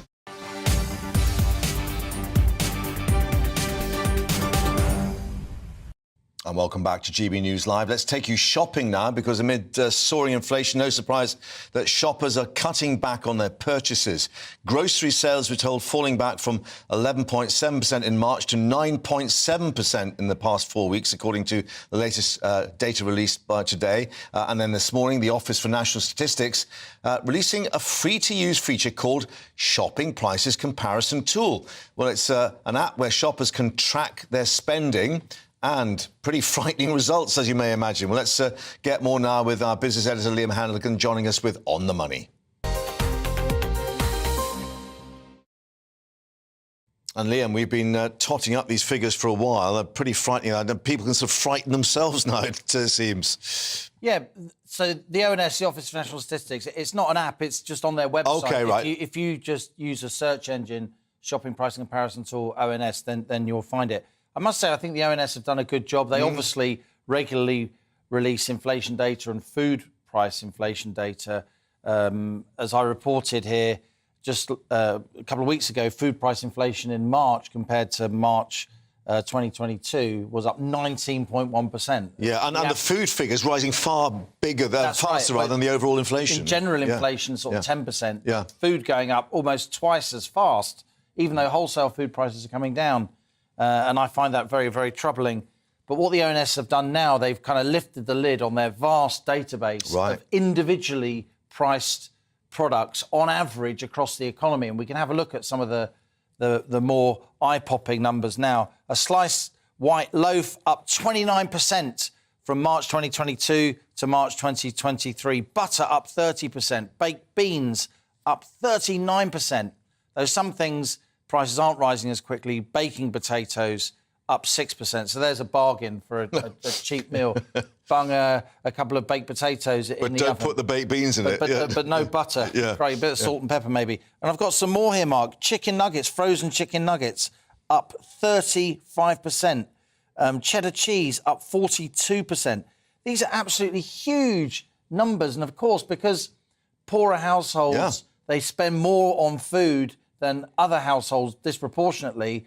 Inflation for them is much, much, much higher than this 10% headline number. Yeah, and these are staple items for families trying to feed the kids. You know, baked beans on toast, you think, for tea would be a cheap, reasonable meal. Yeah. But, you know, in terms of the household spending, having a real hit. And you've got some more figures indicating that, you know, people are trying to be as canny as they can, but the supermarkets also with these promotional deals to encourage people. Yeah, so what the supermarkets are doing is they are trying to say it's not our fault food prices are rising so much. You know, the cost of packaging has gone up, the cost of food transport has gone up, the cost of labour to prepare that food has gone up. But wholesale food prices have been falling for 12 months in a row. So, again, I fail to understand where this extent of price rises are coming. And another part of the supermarket's defence is that they've put lots of promotions on. So ways of getting us through the door with cheaper items. So then we do all our shopping in the supermarkets. Here's some numbers from Nielsen IQ, a very well-respected consultancy. So promotional spending, the amount of money that we're spending on supermarket promotions is the highest since December 2020. 23% of everything that we spend in supermarkets now, well, certainly during April, was on supermarkets promotions. 27% of purchases of meat, fish and poultry, and 51% of branded alcohol sales. So the supermarkets will say, you know, people were clearly looking for a bargain, not least when it comes to meat, fish, and certainly if they want a few beers. A lot of people celebrate for the coronation, ahead of the coronation. So promotional spending is up, but the supermarkets deny this. They're not here to defend themselves. But again, Mark, I can't understand how they can continue to justify food price inflation that's almost double headline inflation. And that's entering the political arena now, because you've got Sir Ed Davey of Liberal Democrats. Finally, the politicians have noticed. Saying, look, we've been saying this for months. I know. I mean, he's not directly saying that they are profiteering, but he's saying basically there should be an investigation to find out what is happening, and he wants this Competitions and Markets Authority to investigate as to whether they are loading the prices, if you like, or even profiteering, which is another sort of quite loaded term. Indeed. So, look, there is quite a lot of competition between the supermarkets on certain products. You know, the loss leaders, as I said, the things to get you through the door. Yeah. Whether the CMA, the Competition and Markets Authority, the old OFT, will want to look at this, I don't know, because in the end there'll be lots of competition, but it will be certain products where there isn't lots of competition. It'll be very hard for them to really drill down into the complex food supply chain. And sort of like to like, if you like. Yeah. What I think the Prime Minister should do, the government should do, as I've said many times, it should publicly ask the supermarkets, get them into Downing Street, the bosses of the supermarkets, and get them to explain. A lot of farmers will be listening to GB News, watching us on television, having this conversation, Mark, and they will be screaming at the television because a lot of farmers will say that the supermarkets give them a tough deal. They can't speak out because they'd lose their biggest customer. Customers. So the supermarkets are maintaining their margins not only through higher prices, but also by squeezing farmers. Yeah. But very quickly, we do know that people are voting with their feet and they're going to the cheaper suppliers. They see, the Aldis and Lidls. That's been a major trend. Of course, Tesco is still the biggest food retailer, the biggest retailer, one of the biggest employers in the UK, and Sainsbury's too. But they've been losing market share to the Aldis and the Lidls, as has Waitrose, of course, which is at the higher end of the income spectrum. OK, well, thanks for taking us shopping. But as you say, that's on their website, ONS website, and then you can use the tool there. Well worth looking at. Thank you very much indeed. Now, let's head back to the situation as regards these pictures being released of what the Kremlin or the Russian news agency say is an attack, an attempted assassination of Vladimir Putin. And certainly they were pointing the finger at Ukraine. But Ukraine in these past few minutes saying, no, it's nothing to do with us. So let's get the views now of military analyst and former head of the British Army's Chemical Weapons Unit, Colonel Hamish Stephen de Breton-Gordon. Thank you very much for joining us once more, Hamish. I don't know if you've seen these pictures online with these explosions on top of the dome. No independent verification, we should add, but clearly something's gone on there. Yes, absolutely. Quite an extraordinary event in the early hours of the morning in Moscow. Many claiming that this is a Russian false flag type attack to give Russia some excuse to escalate. And the Russians accusing the Ukrainians of attacking with drones. I think there are a number of key things to look at here. First of all, if this is a Russian false flag attack, there's very little escalation, actually, that the Russians can do sort of short of nuclear. And, as we've discussed before, I think most commentators think that the nuclear is very, very unlikely. And actually, Putin couldn't do that. If it is to, allow more support for Putin for his attack into Ukraine, this seems to be, really a bit of an own goal because, there are not many people from Moscow, there are not many Muscovites fighting in Ukraine. The young elite are not there. So I expect, this might well have terrified them. There are talks that it might be disgruntled Wagner fighters or local resistance. But the explosion itself seems fairly, I know we're looking at it now, seems fairly small for a long-range sophisticated drone. So still a lot of questions to be answered.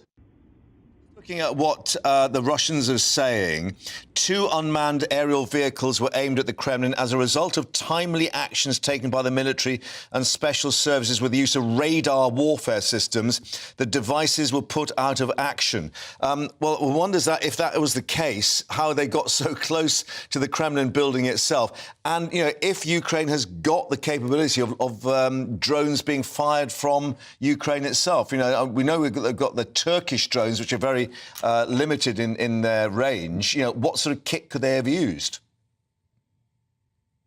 Well, first of all, if these drones have flown 800 kilometres and Russian air defence has not picked them up by the time they get to Moscow, that is a huge concern for Russia.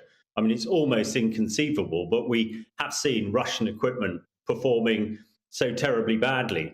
On the face of it, we don't know that the Ukrainians have a drone that would go this distance. But we know that they are very canny.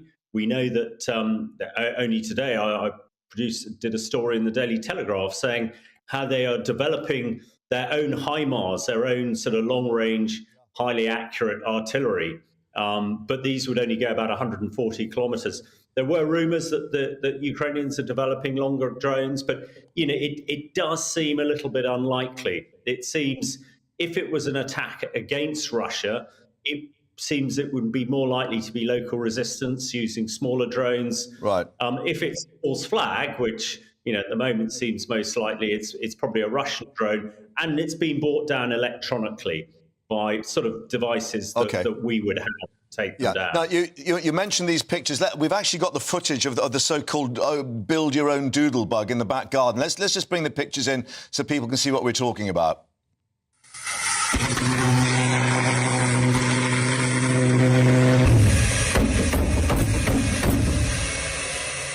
that's the petrol-driven motor, which does indeed sound very much like the World War II doodlebug, the V1.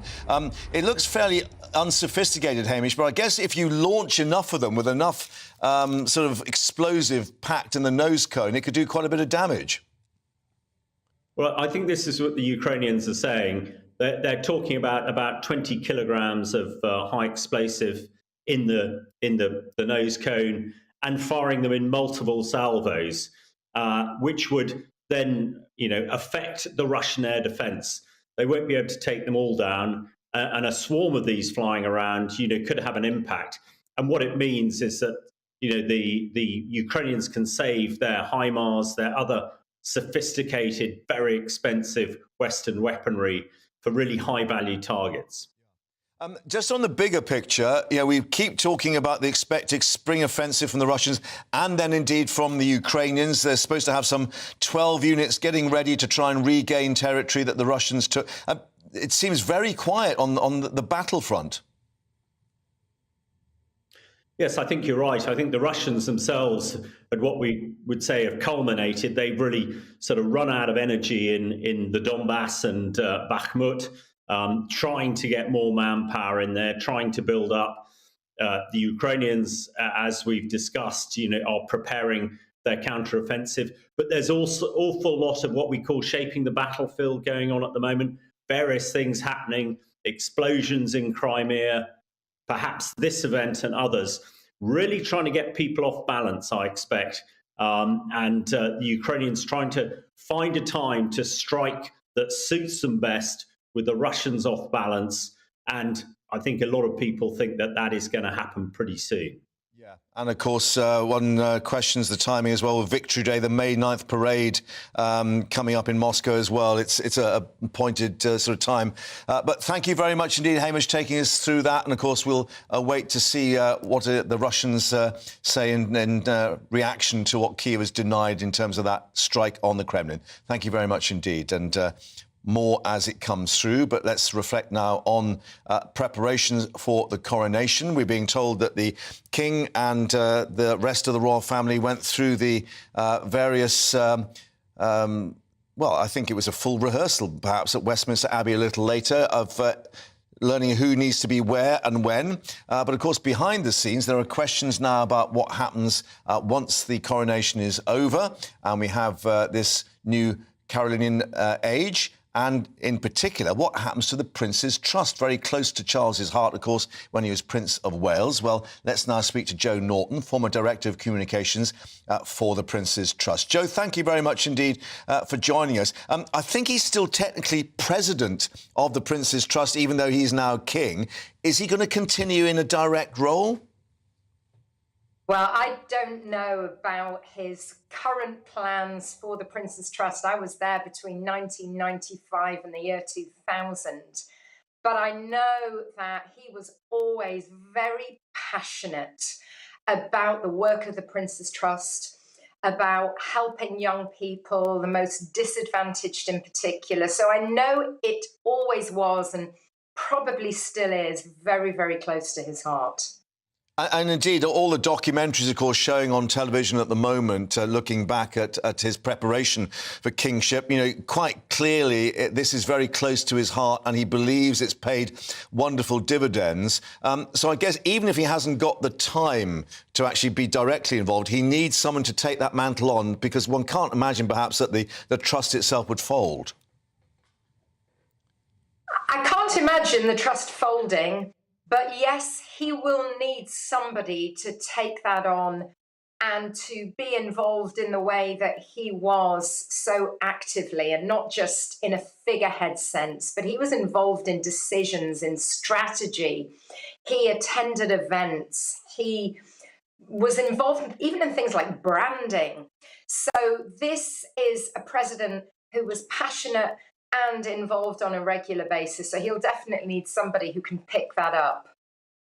How has it sort of changed and adapted over the years? Because obviously when it started, there was, well, one recognises a lot of social tension in the country. And, of course, the eyebrows were raised as to why the Prince of Wales should be getting directly involved in what was quite a political field. Right. I mean, my knowledge of his involvement during that time, and I didn't really have that backstory. What I saw was the human side to the king. I saw his compassion, his concern. I saw the way that he was wanting, in a very practical way, to improve the lives of young people. Yeah. And how will you be celebrating on his big day on Saturday? I'm actually speaking at a conference in Florida this day. So I won't sadly be able to be around, but I know even where I live, as there are in so many places, there are street parties and lots of celebrations. But will you be able to raise a sneaky glass somewhere? I will definitely be recognising the Prince on his coronation and certainly celebrating so much of what he has done for this nation. Indeed, and hopefully that good work will continue. But Jo Norton, former Director of Communications at the Prince's Trust, thanks very much indeed for your time here on GB News. And, of course, as we were saying, the rehearsals have been underway at Westminster Abbey. As far as we know, everything going off smoothly, as it has here. We're back tomorrow at 12. Stay with us here on GB News.